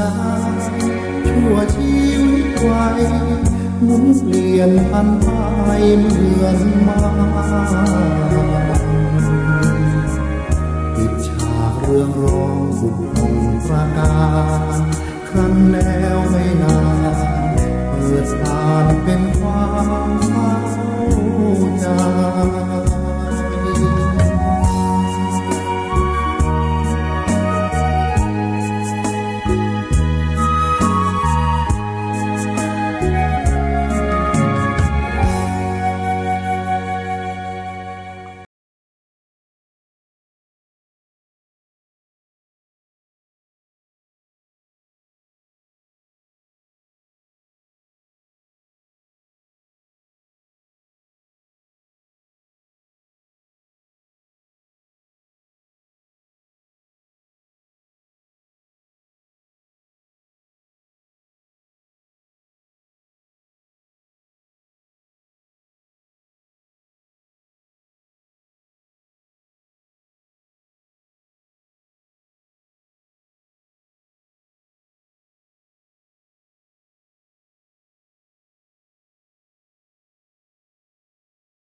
อยู่ด้วยกันแถมชั่วโมงสุดท้ายท่านผู้ฟังกำลังรับฟังรายการสารธรรมยามแลงดำเนินรายการโดยอัตมภาพพระครูอภิวัฒนวิกรมวัดปากตางเจริญตำบลดอยหล่ออำเภอดอยหล่อจังหวัดเชียงใหม่เป็นผู้รับผิดชอบดำเนินรายการอยู่กับญาติโยมเป็นกำลังใจให้ท่านทั้งหลาย2 ชั่วโมงตั้งแต่เวลาบ่าย 3เป็นต้นมาตอนนี้เข้าสู่ชั่วโมงที่16 นาฬิกา 5 นาที4 โมงกับ 5 นาทีรายการสารธรรมยามแลงนี้ดำเนินรายการโดยอัตมภาพพระครูอภิวัฒนวิกรมวัดปากตางเจริญตำบลดอยหล่ออำเภอดอยหล่อจังหวัดเชียงใหม่เป็นผู้รับผิดชอบดำเนินรายการสลับสับเปลี่ยนกับครูบาอาจารย์พระเจ้าประสงค์วันพุธก็จะเป็นตุลุงยองหรือว่าท่านชัยวัฒน์นะคะเสโนวันพุธอาตมาภาพก็จะมาปะญาติโยมแล้วตลอดพรรษาเนี่ยเนอะจะได้อยู่ตนเดียวนะวันพุธนี่ตามกุเตื้อก็จะเป็นการสนทนาธรรมพร้อมกับท่านพระครูสุเมธธรรมเสวีซึ่งปีนี้ท่านพระครูเปิ้นบ่ได้จำพรรษาที่เมืองไทยนะญาติโยมเปิ้นไปตั้งแต่วันเสาร์แต่วันซืนแล้วเนาะแต่ว่าวันอาทิตย์แต่วันซืนวันที่10เปิ้นไปตั้งแต่วันที่10ละขึ้นเครื่องไปปีนี้เปิ้นจะไปปฏิบัติศาสนกิจเป็นพระธรรมทูตเผยแผ่ที่ปุ่นอเมริกาปุ่นแต่ว่าไปจากเมืองไทยจากเชียงใหม่ก็ไปลงสุวรรณภูมิจากสุวรรณภูมิก็ไปต่อเครื่องบินที่ญี่ปุ่นจากญี่ปุ่นก็ไปอเมริกาก็หาถึงอเมริกาแต่ว่าตะเจ้านี่ก็ศรัทธาญาติโยมเนาะตะเจ้าเนี่ยสักประมาณขวายถึงอเมริกาปีนี้ท่านพระครูเปิ้นก็มาได้มาเข้ารายการร่วมอาตมาก็ยังจะซ้อหาอยู่นะไผจะมาร่วมรายการบางทีเขาก็เก่งใจเปิ้นครูบาอาจารย์บางทีภารกิจพระสงฆ์แต่ละรูปก็เหมือนกันโดยเฉพาะในช่วงพรรษาจะนิมนต์ตนนั้นมาเนอะตนนี้มาเนอะก็เก่งใจเปิ้นศรัทธาญาติโยมเนาะเด็กก็อยู่ไปตนเดียวเนาะกำเป็นหยังเนาะญาติโยมก็อดฟังกันไป1 พรรษานะจะไปฟังเบื่อฟังนายขันเตื้อแล้วก็ในห่วงเดือนช่วงตั้งนี้ไปปีนี้ปี64นี่นะก่อนจะถึงมีนาเมษาปีหน้า65เนี่ยญาติโยมพยายามที่จะฝึกฟังระบบออนไลน์ไว้อย่างเนอะระบบ Facebook กา YouTube กาหรือว่าฟังทางออนไลน์ฟังทางโทรศัพท์นี่นะเพราะบัดแน่ปีหน้านี่การใจคลื่นวิทยุนี่อาจจะได้ฟังกันน้อยละทั่วประเทศเปิ้นจะมีการลดกำลังส่งเหลือ50 วัตต์50 วัตต์นี่ก็ไปมอกสัก10 กิโลนี่กันเนาะถ้าว่ายังไฟหินนี่แต่โมตินดอยนี่ได้ยินอยู่ถ้าเลยมาถึงประตูเชียงใหม่เพชรละคำได้ยินนั่นน่ะถ้าอูถึงนะถ้า50 วัตต์นี่นะก็ถ้าว่าสูงยังวัดไฟหินนี่ก็ถึงถ้ากาดหลวงนี่ถ้าจะบ่ได้ยินลายน้ำปิงมาเพศแล้วก็ไม่ได้ยินแต่หมู่สันทรายแต่มันนี่คงไม่ได้ยินเพราะว่าเปิ้นจะเข้าสู่ระบบการคืนขึ้นแล้วก็เปิ้นจะใบอนุญาตตัวจริงก็จะต้องมีเปิ้นกำลังรับฟังความหันกันอยู่เนาะเปิ้นว่าล่างเปิ้นกำลังล่างกฎหมายขึ้นมา บ่เกินวันที่4เมษายนนี้4เมษายน65บุญนะอันนี้ก็บอกไว้ล่วงหน้าสักเตือถ้าเขาลึกตึกตักมาศรัทธาจะเดือดร้อนอินดูคนเท่านะครับเดี๋ยวนี้อันอย่างเป็นออนไลน์นี่อุ้ยก็บ่ฮู้นะมันลายอย่างใด ก็อย่างใดน้อยๆญาติโยมเพิ่นบางทีเพิ่นก็คิดไปอย่างเนาะเขาน่าจะคิดถึงคนที่เพิ่นอินเทอร์เน็ตเข้าบ่ถึงโอ้ยง่ายอย่างการลงทะเบียนเข้าถึงเงินช่วยเหลือเนี่ยที่เพิ่นบ่มีอินเทอร์เน็ตที่มือถือเพิ่นบ่มีแอปบ่มีหยังไทยชนะอันยังคนละครึ่งอันยังเข้าบ่ถึงสักคนอ่ะนะแล้วมาประเมินพอนี่นะเนาะอันยังวิทยุนี่ก็เหมือนกันอ่ะออนไลน์เนี่ยบางคนเพิ่นก็บ่จะมีดอกบ่มีอินเทอร์เน็ตบ่ฮู้จะไหนมาใช้เจริญพรไหว้จ่าเจ้าท่านว่าจะได้ตื่นหาปีแล้วเนาะวันที่12กรกฎาคมนะโอ้แม่นปีแล้วมื้อนี้กำลังอดกันอยู่กะนั่นเนาะที่เอาปล่อยแต่นะเนาะวันเนี้ยวันนี้เมื่อปีที่แล้วเองนะจ้าวันนี้ปีที่แล้วจะได้นะคะนี่ออกเป็นหูมันนี่มั้ยปีนี้ออกแม่นหลุมเลยเนาะปีแล้วเฮายังบ่ได้ใส่หน้ากากนะเนาะจำได้อยู่จ้าบ่ได้ใส่หน้ากากม่วนกันกันโม่วนกันเนาะคนบึดน่ะกะมันก็ต้องอยู่กับมันอย่างเงี้ยแต่จ้าได้อยู่ไปกันเนาะจำเป็นต้องอยู่ไปอย่างเงี้ยอดทนเนาะแหมเอาบ่ฮื้อเวลาบ่เกิน5ปีโควิดหายแม่เนาะไปยิ่งกำลังเปรี้ยวกันสาธุเนอะฟังตลอดเวลาแม่คืนฟังสถานีไหนฟังขึ้นฟังสถานีใดนี่ก็16ค่ะใจก็16ไปมีจะได้มีแม่ฟังเอาเรียนประจำเอานั้นนะอันนี้ไทยห้วยต้องซักเจ้าแม่นะเพราะว่าแม่เจ้าเขาเปิดเมื่อคืนเนาะจับพอดีเจ้าจับพอดีเลยจองแควเนาะนี่เนาะจองแควก็ว่าหยังแควกับมาแค่หาแกกับวันละแกโทรมามันล่ำโลพอลืมมันโทรเนาะแล้วก็ฟังอย่างดียินดีเนอะไว้แต่เจ้าจองแควเตียนห้วยต้องซักนี่ยังถึงอยู่กะถึงสองแควนี่อยู่กันนี่เนาะก็อนุโมทนานะญาติโยมท่านสาธุชนท่านผู้ฟังไหนได้โทรก็โทรเจริญปนจะปักตังทั้งเขียนเจ้าว่าจะได้เจ้าเฮาเอาอันเหตุผลเรื่องผู้สูงอายุคนเฒ่าได้โยมก็ได้กับเจ้าเปิ้นบ่ฟังเวลาตี 2 ตี 3เนี่ยคนเฒ่าก็มันตื่นกันแล้วอ่ะกฎหมายต้องปฏิบัติทุกคนเนี่ยเพิ่นว่ามันมีเหตุผลหยังบ่ฟังหมายถึงว่าที่เปิ้นจะคืนนี่คือคืนเวลาคื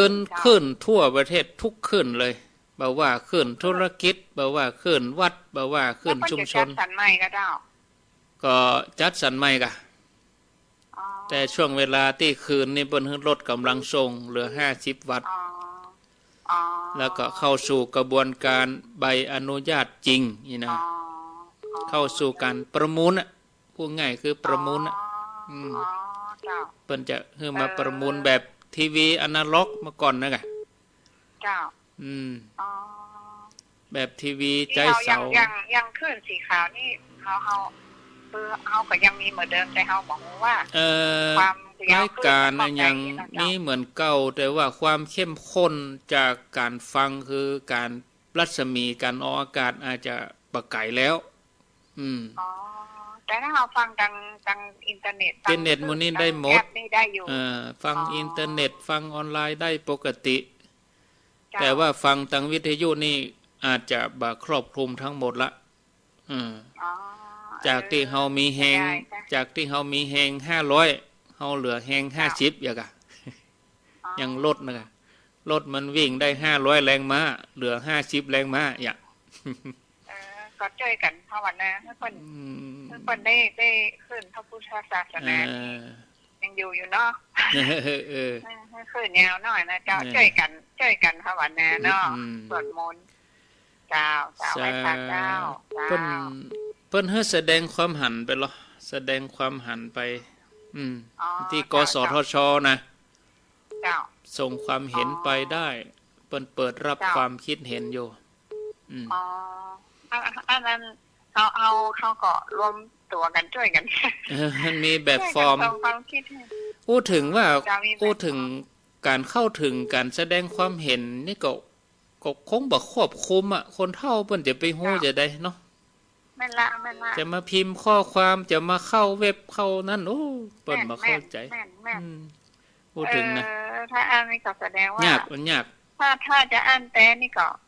ถ้าถือว่าก็บ่ประสบผลสำเร็จเนาะเพิ่นก็ล้มเหลวของเปิ้นอยู่เนาะด้านความคิดก็บ่ได้บ่ได้ประชาชนต้องการอย่างนี้ก็บ่ได้คำนึงถึงมุมด้านนี้เจ้าบ่ได้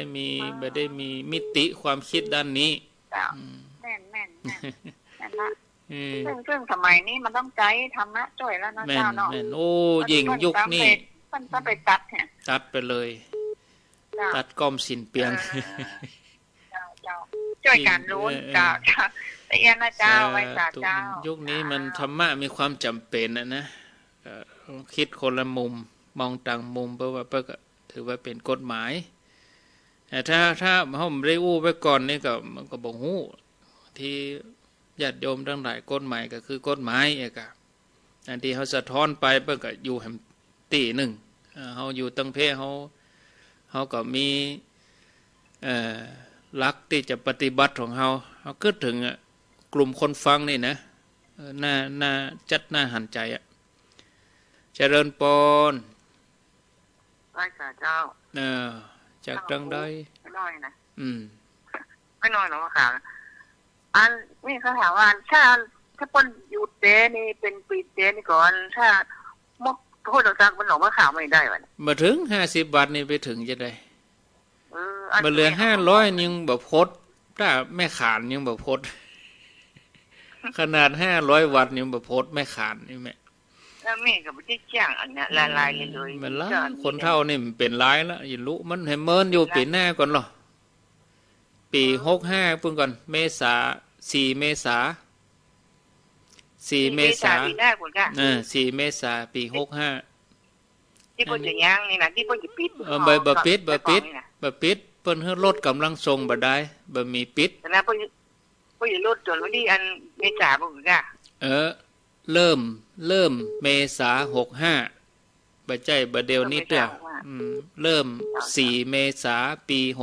65อันนี้อู้ไว้ก่อนบ่ได้เอาล่ะก็ว่าวันนั้นก็ทิ้งตู้ลุงยองอู้เหมือนกันไม่โทรหาเพิ่นเด้อได้โทรถาม50วัตต์ก็ถ้าส่งห้วยตองซักก็จะไปถึงไหนก็มามอกเนี่ยก็ห้วยน้ำดิบไม่สันตึงนี่ล่ะค่ะมันหยวดแต่มวนหน้าวัดพระธาตุจอมทองนี่ล่ะค่ะได้แล้วอย่าได้งอมหากันแล้วก็มอกเสียงตามสายบ้านพ่อหลวงล่ะค่ะเรื่องสายพ่อหลวงมอกอันน่ะถ้าได้ซื้อโทรศัพท์ใหม่มันก็ได้เฟ้อบ่รู้ว่าจริงก็มันก็ชิ้นเปลืองแฮมหม้อคนเฒ่าก็ได้ซื้อโทรศัพท์ใหม่ได้เติมอินเทอร์เน็ตก็ขึ้นกองอินเทอร์เน็ตการเน็ตเฮาก็บ่จ้างเบื่ออย่างอี้นั่นยังบ่ค่อยจ้างเลยแล้วพอฮอดแล้วอ่อนพอเว้ยเนี่ยบ่เหลือเข้าชัยชนะบ่เหลือเข้าคนละครึ่งยังบ่ได้ด้วยเพิ่นสักบาท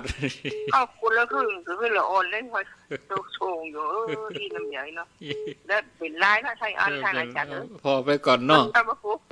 จ้าฟังตลอดเลยถ้าว่ากูจะบ่ได้โทรบ่ได้ว่าจะปล่อยหาแล้วก็ไม่เอาไปเป็นหยังสวดมนต์เนี่ยเป็นหยังปูนโตบ่ได้หยังบ่จ้างหรือบ่เลิกบ่ได้ปล่อยโอกาสก็จะมีอยู่เป็นหยังเด้อเจ้าโมทนาเจ้าเอาเปิดให้แสดงความคิดความหันก่อนเนาะเกินชั่วโมง เดี๋ยวเกินชั่วโมงหลังกับฟังธรรมะเอาเปิดความคิดความเห็นเอาฟังความคิดเห็นญาติโยมมีความคิดเห็นว่าจะได้ เจริญปนกับเป็นเจ้าจากตังใดเข้านอนผลลัพธ์เห็นมั้ยหนึ่งฮะใจบอกเขาเปิดใจเย็นๆก่อนมาหูไก่อยู่เนาะปีหน้าไปก่อนหรอดาวบอกเขาเปิดใจเย็นๆมันคงกับวิโตกละเมษา4 เมษาปี65อันธรรมะมันจึงได้ฟังเจ้าเนาะมันจึงชนะตัวอย่างเนาะได้ฟังนะกะเจ้าปูเฮาต้องอธิษฐานช่วยกันน่ะกันจ้ะประกอบหมู่ที่เปิ้นยื่นหนังสือหมู่ที่เปิ้นไปคัดเปิ้นห้องว่าไปยื่นหนังสือก็มีอยู่กลุ่มที่เปิ้นไปทักท้วงอีนะเจ้าเปิ้นก็ไปทักท้วงไปเปิ้นก็มีอยู่กลุ่มที่จะไปบหันตัวก็มีเจ้าก็ธรรมะเฮามันแหงเอาแต่ละสายเนาะธรรมะไม่กลับมาโลกาจะวินาศมันถึงกลับมาเจ้าถึงกลับมาแต่เย็นๆไว้เนาะก็บัดใจเฉพาะคลื่นใดคลื่นหนึ่งนะญาติโยมมันทุกคลื่นทั่วประเทศเนี่ย 4-5 พันสถานีบอกว่าจะเป็นคลื่นธุรกิจเป็นคลื่นสาธารณะเป็นคลื่นชุมชนนะ3ประเภทนี้จะต้องปรับลดกำลังส่งหมดปุ้นเนอะบัดใจวันผู้วันฮือนี่เตือนนะปุ้นเมษาปี65วันสิ้นสุดก็คือวันที่4 เมษาวันที่5นี่แปลว่าต้องปรับลดกำลังส่งหมดเลยนะรอกฎหมายเปิ้นกำลังร่างอยู่นะแต่ความเป็นไปได้นี่ 80% นะถึงนะเจริญปนเจ้าไว้สาเจ้าท่านพระครูจะได้ไม่ก้อยนะเจ้าไม่ก้อยเจ้าแม่ก้อยปาก้อยสุพรรณเจ้าโอ้ถ้าท่านว่าในถ้า50แม่เขาไม่ได้ฟังเนี่ยไม่ได้งี้น่ะยกเว้นกับท่านสอหาจังได๋เนอะเช็ดจริงเอามันได้ขึ้นอยู่กับอาตมาน่ะก็โอ้รอฟังบ่เดียวแล้วผู้โอ้ก็มีธรรมะเข้าหูกับ104ไปนี่ใหญ่นี่เนาะดักปิ้งเนาะก็น่ากะโอ้ถึงวันนึงแล้วธรรมะน่ะกะเป็นที่จังที่เปิ่งเดี๋ยวเนี้ยก็อากะเนาะนั่นนะโอ้ผาธนาอย่างเพิ่นว่าตะกี้นะเปิ้นว่ายุคการเปลี่ยนแปลงเนี่ยเปิ้นว่านะเปลี่ยนแปลงอย่างนั้นบ่ค่อยได้เรื่องน่ะด่ะได้เรื่องยุคเปลี่ยนแปลงมันต้องเปลี่ยนแปลงเปลี่ยนแปลงอย่างอื่นอย่างแว่นจ้ะทำมาขอเอาไว้ก่อนได้น่ะลองอยู่ไปฟังไปเนาะเจ้าไว้สาในเจ้าท่านพระครูอยู่ไปฟังไปเจริญปอนสายสุดท้ายจากดังใดแสดงความคิดความหันเนาะได้กับเจ้าบดายเอาไว้เตอีก่อนเอาอินดูมาเตสายสุดท้ายเจริญปอนมาจากกาเจ้าสุดท้ายตียายพรจะได้ยายพรก็จ้ะถ้าเป็นงดแต่ว่างี้นี่เหรอโอ้เท่าเป็นงดเนาะเพิ่นบอกงดเตื่อยแม่ใจวันผูกวันเฮอนี่มันใจเตื่อปีหน้าก่อนถ้าเป็นนั้นยังฟังไก่มันได้อ่ะย้ายหนูเนี่ยเป็นจ้างเมษาปี65ปุ่นก่อนนะ65เนี่ยแต่ว่าแล้วก็ไปเด็กฟังทำบางอย่างเนี่ยมันก็งอมมันก็ก็งอมไปกรรมก็อยู่ไปฟังไปก่อนเนาะกฎหมายยังบ่ผ่านเตื้อแต่ว่าคาดว่าอิ่มได้น่าจะคาดว่าประมาณ 80% ความเป็นไปได้แล้วคนเฒ่าจะงอมเนาะงอมไปกรรมเหรอเป็นหยังก็เอาธรรมะเนี่ยนี่เป็นจังเนาะเสียดายเนาะได้โอ้เปิ้นน่าจะเพิ่มกำลังนี่หนังสือก็มีเอาฟังนะแล้วเอาอ่านก็เดี๋ยวมันง่อมอ่ะ แต่กามันเหมือนเฮาฟังอย่างนี้แต่น่าจะได้โทรมาไปช่วยเอาหูช่วยอ่ะได้โทรมาอู้กันอย่างนี้น่าจะแล้วก็คือมันนี่นะแล้วมาเอาอ่างก็เดียวมันเนี่ยเนาะยินดีเนอะยายพรราชการเจ้าวันหลังถ้ามีเวลาก็จะเอารายละเอียดมาอู้ให้ฟังเนาะถึงเรื่องข้อกฎหมายเหล่านี้ก็สรุปให้ฟังแบบง่ายๆเข้าใจง่ายๆให้ญาติโยมฟังอย่างน้อยเขาก็จะเอาก้าธรรมะเขาบ่ได้ฮู้เรื่องเหล่านี้เลยมันก็เขาก็บ่ฮู้บางทีก็ตั้งตัวบ่ทันเนาะก็จะอู้ให้ญาติโยมเขาว่าภายในปีเนี้ยเขาก็จะต้องปรับเปลี่ยนการฟังขึ้นจากระบบวิทยุบางทีเขาก็ต้องพร้อมสำหรับการเปลี่ยนแปลงเพื่อนจะให้เปลี่ยนแปลงหรออาตมาก็ยังกึดอยู่ถ้าว่า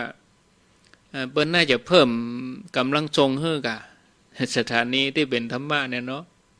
มันกระจายเสียงครอบคลุมไปนักไกลๆคนเปิ้นฟังแล้วเปิ้นเกิดความสุขใจมันก็มีประโยชน์ต่อศีลธรรมต่อคุณธรรมศีลธรรมต่อ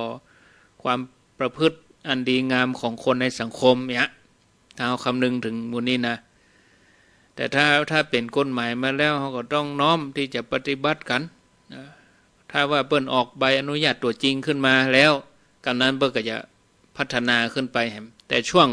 เปลี่ยนถ่ายเนี่ยเขาต้องยอมรับนะเหมือนทีวีแต่ก่อนญาติโยมทีวีแต่ก่อนเปิ้นใจระบบ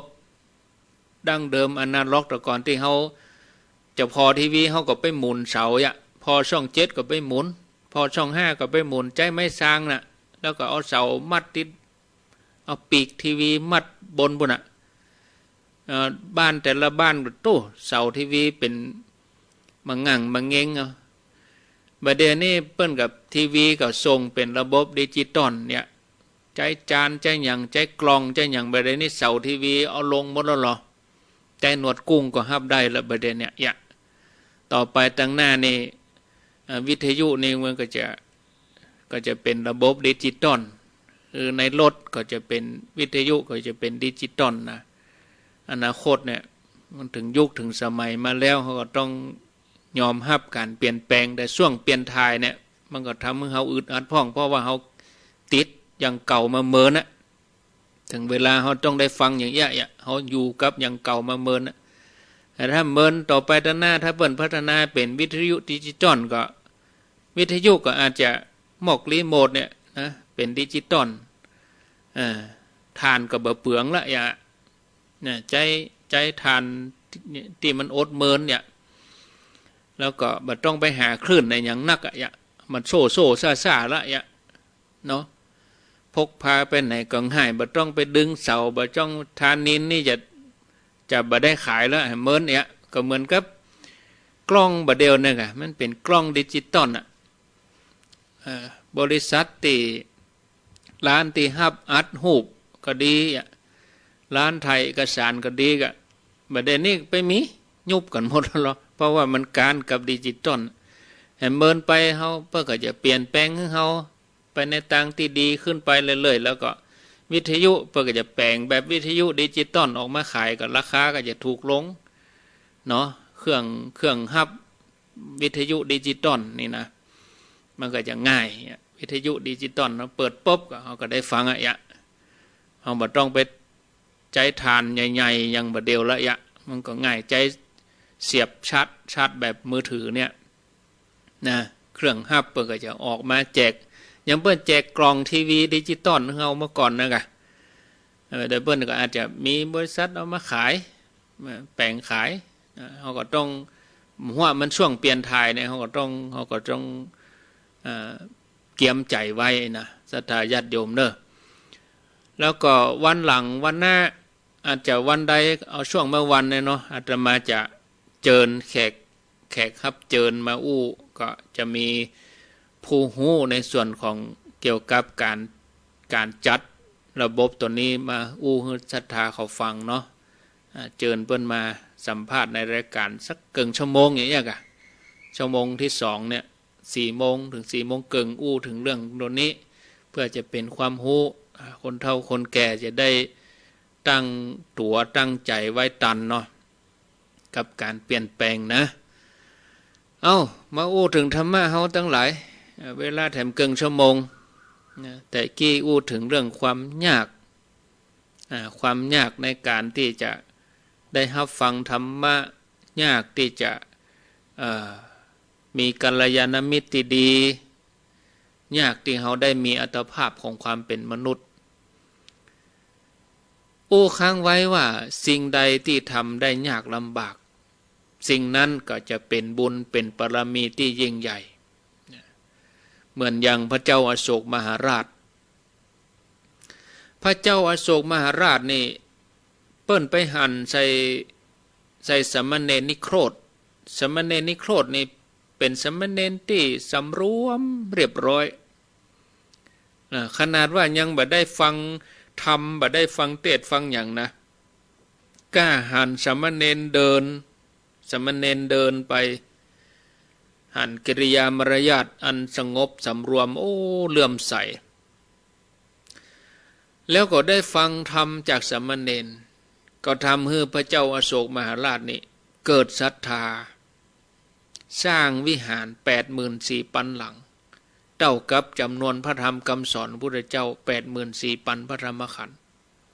เพื่อเป็นที่ประดิษฐานพระบรมสารีริกธาตุของพระพุทธเจ้า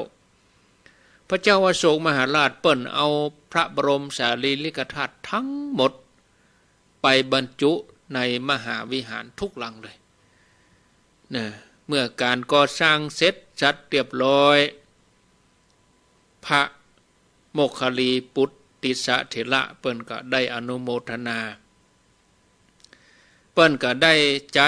ฤทธิของความเป็นอรหันต์พระเจ้าอโศกมหาราชได้หันวิหารของเปิ้น 84,000 หลังพร้อมกันดึงหมดเลยว่าจะเลี้ยวไปพอไปในทิศทางใดก็หันใช้วิหารที่พระเจ้าอโศกมหาราชแปลงเต็มหมดเลยก็เนี่ยพระเจ้าอโศกมหาราชมีพระราชศรัทธามีปิติพระโมคคัลลีปุตติสเถระเปิ้นก็กล่าวว่าผู้ถวายทายธรรมบำเพ็ญกุศลนักที่สุดบ่มีภัยเสมอเหมือนดังพระเจ้าอโศกนี่เลยก็ยิ่งจะทำให้ความศรัทธาความปิติของพระเจ้าอโศกมหาราชเพิ่มขึ้นไปซาบซ่านทั่ววรกายพระองค์ก็ถามมหาเถระว่าไม่ใช่พุทธเจ้าคือพระเจ้าอโศกมหาราช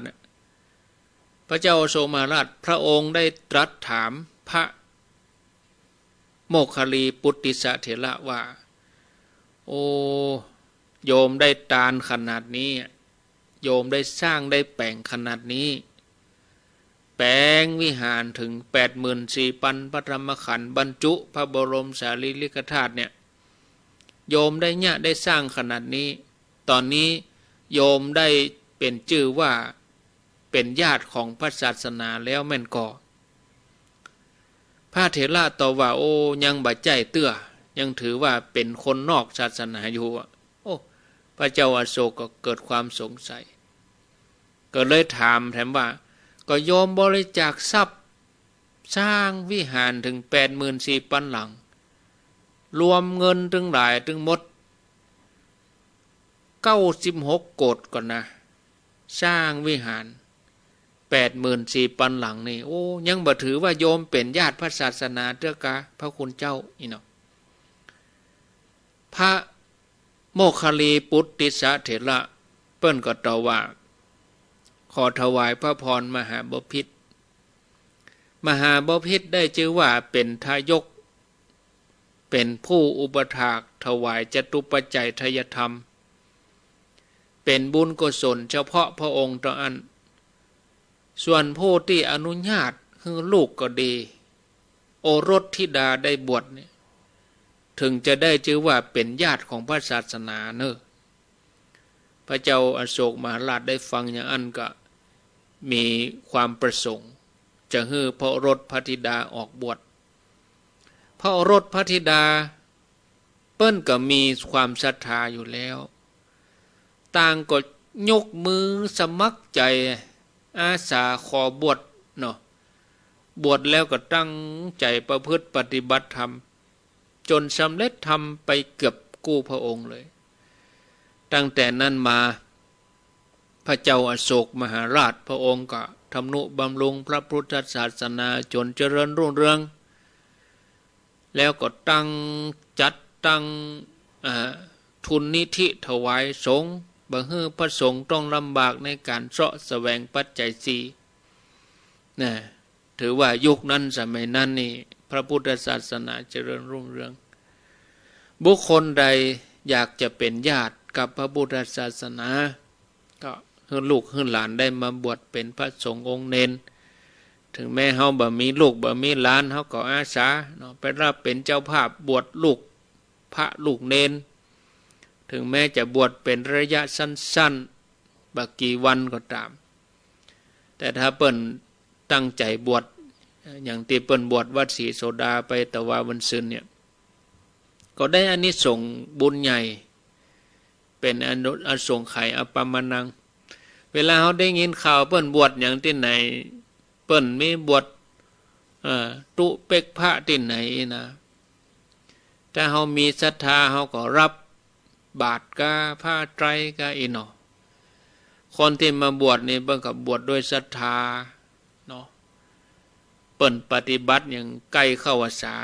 บางคนเปิ้นตั้งใจแต่โลบวชเป็นนวกะ3 เดือนตั้งใจเนกขมะปรมีโลนะศรัทธาญาติโยมการบรรพชาอุปสมบทอันนี้เป็นญาติของพระพุทธศาสนาเป็นบุญใหญ่ที่หาได้ยากอย่างเดียวกับผู้มีบุญผู้เป็นนักปราชญ์บัณฑิตทั้งหลายที่เปิ้นเนี่ยเปิ้นทำกันส่วนญาติโยมอันเป็นอุบาสกอุบาสิกาเป็นเจ้าศรัทธาเป็นป่อออกไม่ออกสนับสนุนการบวชก็จะได้อานิสงส์บุญใหญ่นี่ในการสนับสนุนผู้ประพฤติปฏิบัติเฮาก็ได้ชื่อว่าเป็นผู้มีส่วนสำคัญในการสนับสนุนงานพระพุทธศาสนาให้เจริญรุ่งเรืองสถิตสถาพรฉะนั้นก็ญาติโยมมีใจเนาะเกิดใจได้เปิ้นมีการบวชมึงตึงมีเหรอเปิ้นตึงมีเหรอบวชเข้าพรรษาเนี่ยนะศรัทธาญาติโยมเนาะเอาไว้ตัวอีก่อนเนาะญาติโยมเดี๋ยวพอเวลาแล้วก็ประเด็นนี้4:38 นาทีก็ตีเป็น39เห็นเนาะ39ต่อไปก็ให้ญาติโยมได้โทรศัพท์เข้ามาสนทนาอู้จะแลกเปลี่ยนเห็นหูจะอู้จะถามเรื่องเดิมก็ได้นะแสดงความคิดความหันก็ได้ความจริงอาตมาแค่เฮ้ออย่างเงี้ยเนี่ยแค่เฮ้อญาติโยมได้โทรมาแสดงความคิดความหันไปส่งเป็นจดหมายนี่ก็ส่งมาจ้างส่งออนไลน์คนเท่าไปส่งอย่างได้เปิ้นกับใครอู้นะเปิ้นใครอู้เปิ้นใครว่านะมีสถานีธรรมะนั่งนักกะฟังธรรมะหน่อยใครเฮือคนเท่าอู้อย่างเงี้ยแต่บ่มีช่องทางเฮือแสดงความหันเป็นช่องทางที่จะไปกรอกข้อความก็จะไปจ้างจะได้คนเท่าเนาะจะไปเฮือละอ่อนนั่งเขียนเขาก็บ่ใจเรื่องเขาละอ่อนบ่ได้เขาบ่ค่อยสนใจละง่ายอย่างเขาจะสมมติว่าเขาจะทำบุญอันใดอันหนึ่งเขาต้องขอเขาต้องอ่อนหาเขานะอ่อนบุญนี้อันแม่จะทำบุญตรงนี้นะโอนสตางค์ให้กับมาย่อมแย่คนเดียวถ้าเราอ่อนเขาใจดีเขาก็แย่ถ้าเราอ่อนใจบะยาวเขาก็แย่อย่างล้ำเหลือโอนอย่างมันก็ยากเนาะศรัทธาญาติโยมยุคนี้สมัยนี้นะ0998366322เจริญปนติดแล้วดักปิงเนาะติดแล้วนะติดแล้วเนาะได้ยินอยู่หลุดไปละมาใหม่เนาะ เจริญปนสาธุเจ้าโทรจากที่ไหนฟังอยู่เจ้าบันดอยเจ้าดอยน้อยเจ้าดอยน้อยถ้าเปิ้นปิดแต่นี่ง่อมแต่เปิ้นบ่ปิดเปิ้นลดกำลังส่งบ่ได้ถึงวันนี้อันลูกคักโปกคำแม่แค่อย่างนั้นก็ย้อนมันมามีคุณธรรมจริยธรรมเนี่ยจ้ะมีธรรมะกล่อมเกลาจิตใจนั่นน่ะมีธรรมะมันมีอย่างนี้ละแล้วอ่อนเขาไม่ได้ฟังเนาะเนี่ยเขาไปซื้อใหม่มันก็ดีเด้อไม่ได้เหมือนกันกู้โอนเก่าอ่ะแม่นคนโหมก็โหมคนบ่โหมก็มีแต่เจ้าแม่นเนาะมันอยู่ที่จ่ายเขานั่นน่ะอยู่ที่จ่ายมันก่อนนะไม่ได้อยู่ที่นี้ทั้งหมดสุดท้ายมามันก็ต้องเข้าหาธรรมะอยู่ดีแม่เนาะเท่าแก่มาแล้วอ่ะอยู่ไปมันจะอยู่ยังได้อายุ60 70ไปแล้วอย่าจะหนีไปไหนโป้นไงเจ้าเนาะเป็นกำลังใจให้เนาะฟังอยู่เจ้าจะเจอก็ได้โทรชอบก็บ่ได้โทรอย่าจะเปิดโอกาสให้เพิ่นไกลๆโทรเนาะเจ้าสาธุเจ้าขอบคุณอนุโมทนายิ่งเมื่อหนุ่มเมื่อกำเฮาบ่มาสนใจซ้ำไปใหญ่เนาะญาติโยมเท่าแก่ไปแล้วก็อยู่แบบง่อมเหงาอ่ะนะเอาถ้าเฮาเกิดใจได้เฮ็ดบ่เดี๋ยวนี้ก็ขนขวายเอาเหี้ยเด้อประพฤติปฏิบัติเฮ็ดตั้งบ่เดี๋ยวนี้เจริญปนครับกับราชการพระอาจารย์จากที่ไหนอุบาสกจากละปูนเด้อละปูนกะครับผมตำบลหยังฮะเคยโทรว่าพระอาจารย์เพิ่นคือจ้างหลายเที่ยวแล้วดอกในตำบลหยังอำเภอหยังอำเภอต้งจ้างครับโอ้ต้งหัวจ้างปุ่นก่อนโอ้ฟังสถานีหยังอย่ามาดังไปเสียปุ่นก่อนสถานีอันในการตะลุนีเนี่ยค่ะแม่แรงอีเปิ้นก็ฮับกะครับผมต้องหัวจ้างเนาะโอ้ครับผมเป็นได้พ่องฟังวันนี้คือแต่ลีอันเดียวกันกับลีเหมือนกันนะลีนั้นเปิ้นฮับมาค่ำกับเมื่อเจ้าแม่แรงเปิ้นมาฮับวิทยุผมนี่มันกระจายทางใจเสียเพิ่นดอกได้ยินชัดเจนดีเนาะได้ยินจ้าครับก่อนท่านทานนี้มันใจทานนะครับเนาะอันนี้ประเดี๋ยววิทยุเที่ยงนี้มันแปลงน้อยแต่ใจเสียบเสียบไฟเอาเสียบไฟเอาเนาะคุณเที่ยงนี่เปลี่ยนทานนะเห็นยันหนึ่งนี่2 ชุดนะ2 อาทิตย์ได้ละนะ45 บาทนะว่าโอ้แต่อนุโมทนา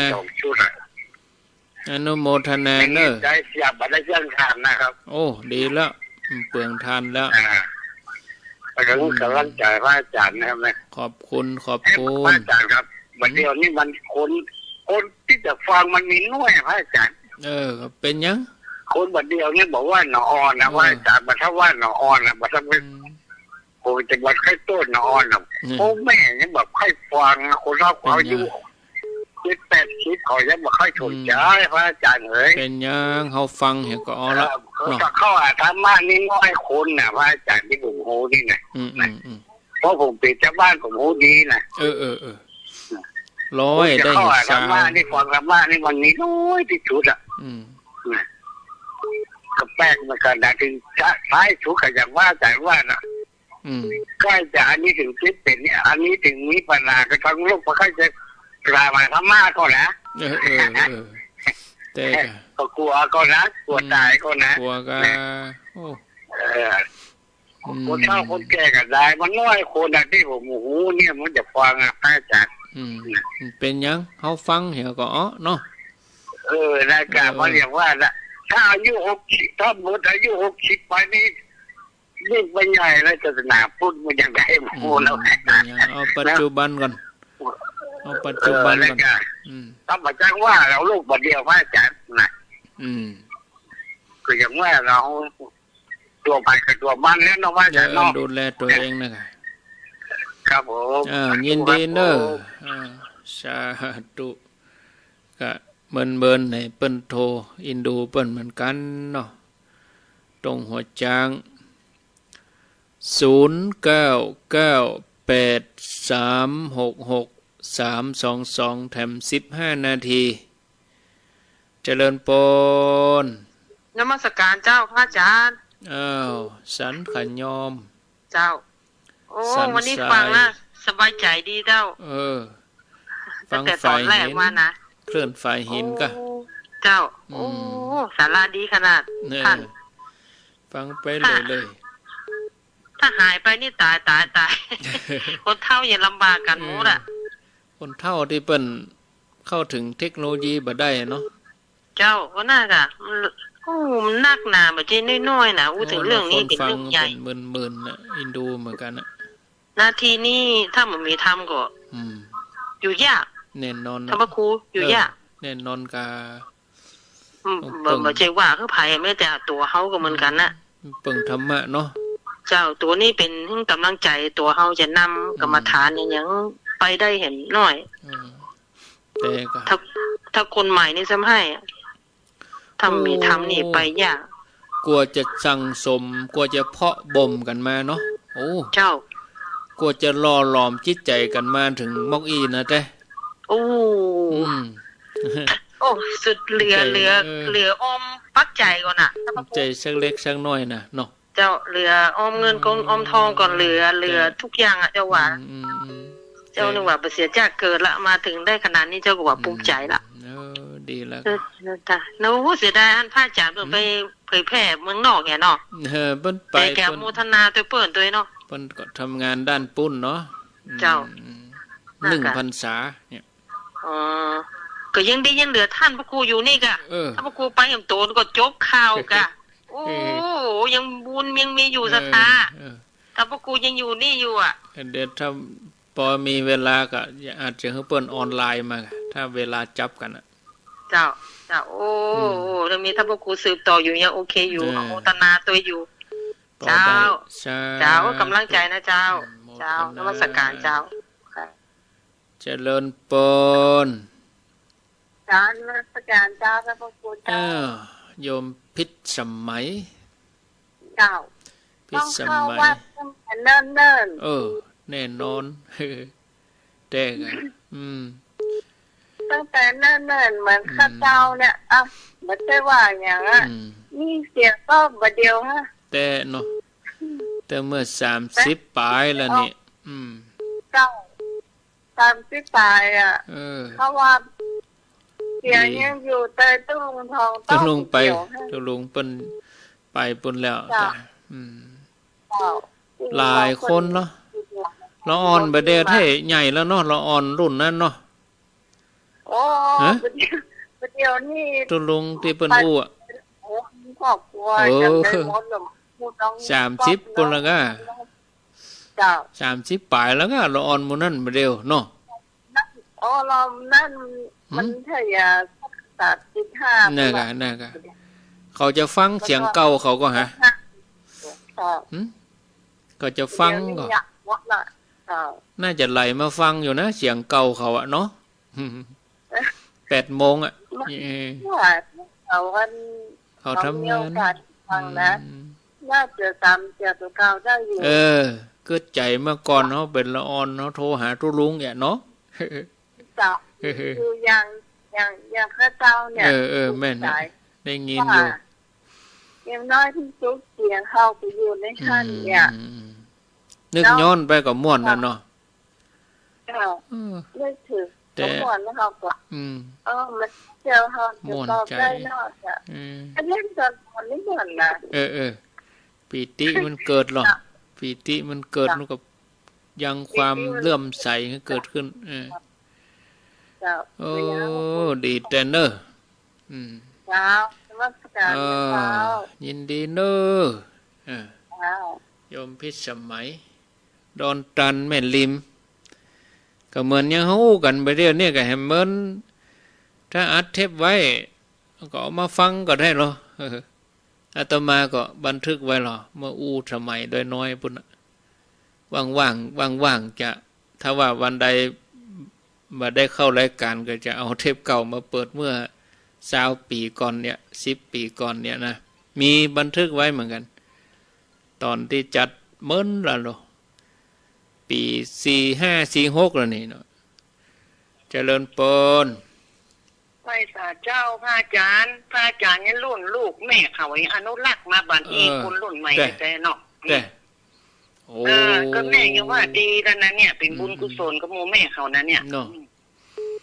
เป็นหน้าบุญแล้วก็มันเกี่ยวกับแต่ก่อนแม่นี่มันเป็นละอ่อนปฐมเนอะจังไปวัดไปบาตัวแม่อุ้ยเขานะเปิ้นบอกหรอเนาะเพิ่นแนะนำมันเกี่ยวกับอันนี้ก่อนนะพ่อกับแม่นะฟังธรรมมหาจารย์อะไรยังแม่เขาไปฟังหมอเป็นละอ่อนนุ่งกระโปรงอยู่นะอาจารย์ปลูกฝังแม่ตั้งแต่น้อยๆมาแม่ก็ไปโดยเปิดเนาะเลยม่วนใจเนาะม่วนประเดี๋ยวนี้โหนะถ้าคนที่บอกฟังมันก็นิสัยต่างกับคนที่ไปฟังธรรมอย่างนี้นะแน่นอนชัดเจนอ่ะก็แม่ก็ว่าถ้าบ่มีแล้วแม่ก็เลยแย่ลายเนี่ยมาเต้าเฮาอู้กันนี่นะแต่กะนี่แต่แม่น่ะเปิดโทรศัพท์พอไม่ก็หันทางอาจารย์มีในเนี่ยมันม่วนดีนะเนาะม่วนใจอาจารย์ถ้าตู้ลุงยองบอกมาช่วยแหมเนนเอาล่ะมาช่วยให้อีทกันนะอีทดูว่าบ่โทไปได้ยายคนเดียว5 วันเนี่ยบ่โทไปมีแม่เจ้ากับโยมเลยกะแม่ฟังแต่แม่นอนฟังว่าเจ้านะนี่เขาจับมันถึงว่าทนสุดท้ายก็ไปหาเนี่ยอางาบเงยกับเอาพัดตู้เจ้านะเข้ามาเหมือนกันเนาะถูกต้องแล้วตัวนี้กับบ้านแม่เขาเดี๋ยวนี้ลำบากมา2 ลายบอกเข้าบ้านเข้าวานแต่เอาตู้เจ้าตู้ตีเนี่ยมาฟังธรรมอ่ะจะเป็นเงียบอ่ะแต่แม่นี่ถ้าแม่ไปแม่บอกวังอย่างซักอย่างได้เอาสวยเข้าวัดอยู่ดีแม่คุ้มละแม่ไปมาเป็นละอ่อนมาเองถึงบ่ายนี่ต้องเท่าจะยิงสัก70เนี่ยมาปออะไรนะโอ้เอาจะป้นโควิดป้นบ่ป้นยังหมูเลยนะเอาปัจจุบันก่อนอยู่ไปเห็นบ่ปัจจุบันเนาะอนาคตบ่ต้องเนาะแม่ว่าแม่อยู่สัก70บ่ละบาดเดียอยู่ไปเบิ่อาจารย์นี่ถ้าแม่แต่งงานสักสาวนี่รุ่นลูกแม่นะเนี่ยรอฟังถ้าลูกแม่มีเดี๋ยวนี้ได้33นะถ้าเพิ่นมีชีวิตอยู่นะรอฟังวิทยุดิจิตอลก่อนรอรับวิทยุดิจิตอลก่อนคนเฒ่ามันบ่ฮู้เรื่องอ่ะเนาะรอฉลองวัดไฟเห็นได้ใบอนุญาตตัวจริงอ่ะเนาะโมทนาอันเตอร์แม่ไว้นี่ภาวนาอย่าไปเป็นยุบไปเตอร์ถึงว่าไอ้นี่ยุบเนาะขอเป็นอันเตอร์บุญกุศลถึงว่าไอ้นี่เจ้าดีละโมทนานะเจ้าคือ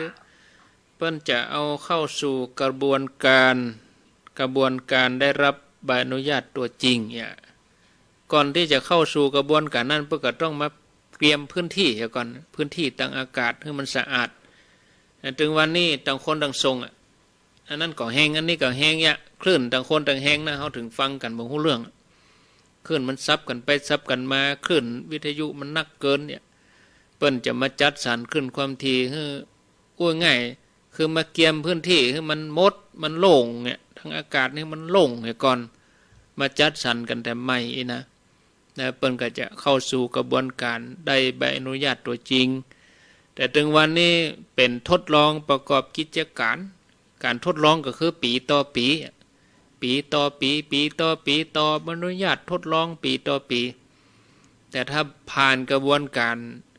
ปีหน้าถ้ากฎหมายผ่านก็เปิ้นก็จะให้วิทยุสาธารณะนี่ก็ได้รับการพิจารณาก่อนโดยหลักเกณฑ์โดยการเผยแพร่โดยเรื่องคุณธรรมศีลธรรมอย่างมูนี้นะวิทยุชุมชนกับสาธารณะนี่เนาะก็เข้าหลักเข้าเกณฑ์ก็กำนั้นก็เข้าสู่กระบวนการของเปิ้นก็อดใจรอเนาะศรัทธาญาติโยมเนาะบ่ต้องไปวิตกอย่างเน้อเพียงอาตมาบอกเป็นข้อมูลให้ญาติโยมได้รับทราบต่ออันนะปีหน้าบนก่อนเมษา65รายละเอียดอย่างใดก็ให้ติดตามรับฟังกันไปในรายการเอาละญาติโยมท่านทั้งหลายอาตมาพอเวลาแล้วก็พอสมควรเนาะข ขอนำรายการนี้จากลาท่านผู้ฟังไปก่อนรายการต่อไปเปิ้นมารอท่าติดตามมาฟังรายการต่อไปที่ 104.50 ส่วนสถานีอื่นๆก็ขอขอบคุณในช่วงเวลาที่มอบให้บุญกุศลใดที่ท่านตั้งอกตั้งใจก็ขอให้เป็นอานิสงส์กำจูหนุนให้ทุกท่านทุกคนได้ประสบแต่อายุวันนะสุขภละปฏิภาณเหมือนกันทุกคนทุกท่านปะกันแต่ไม่โอกาสหน้าเจริญปอ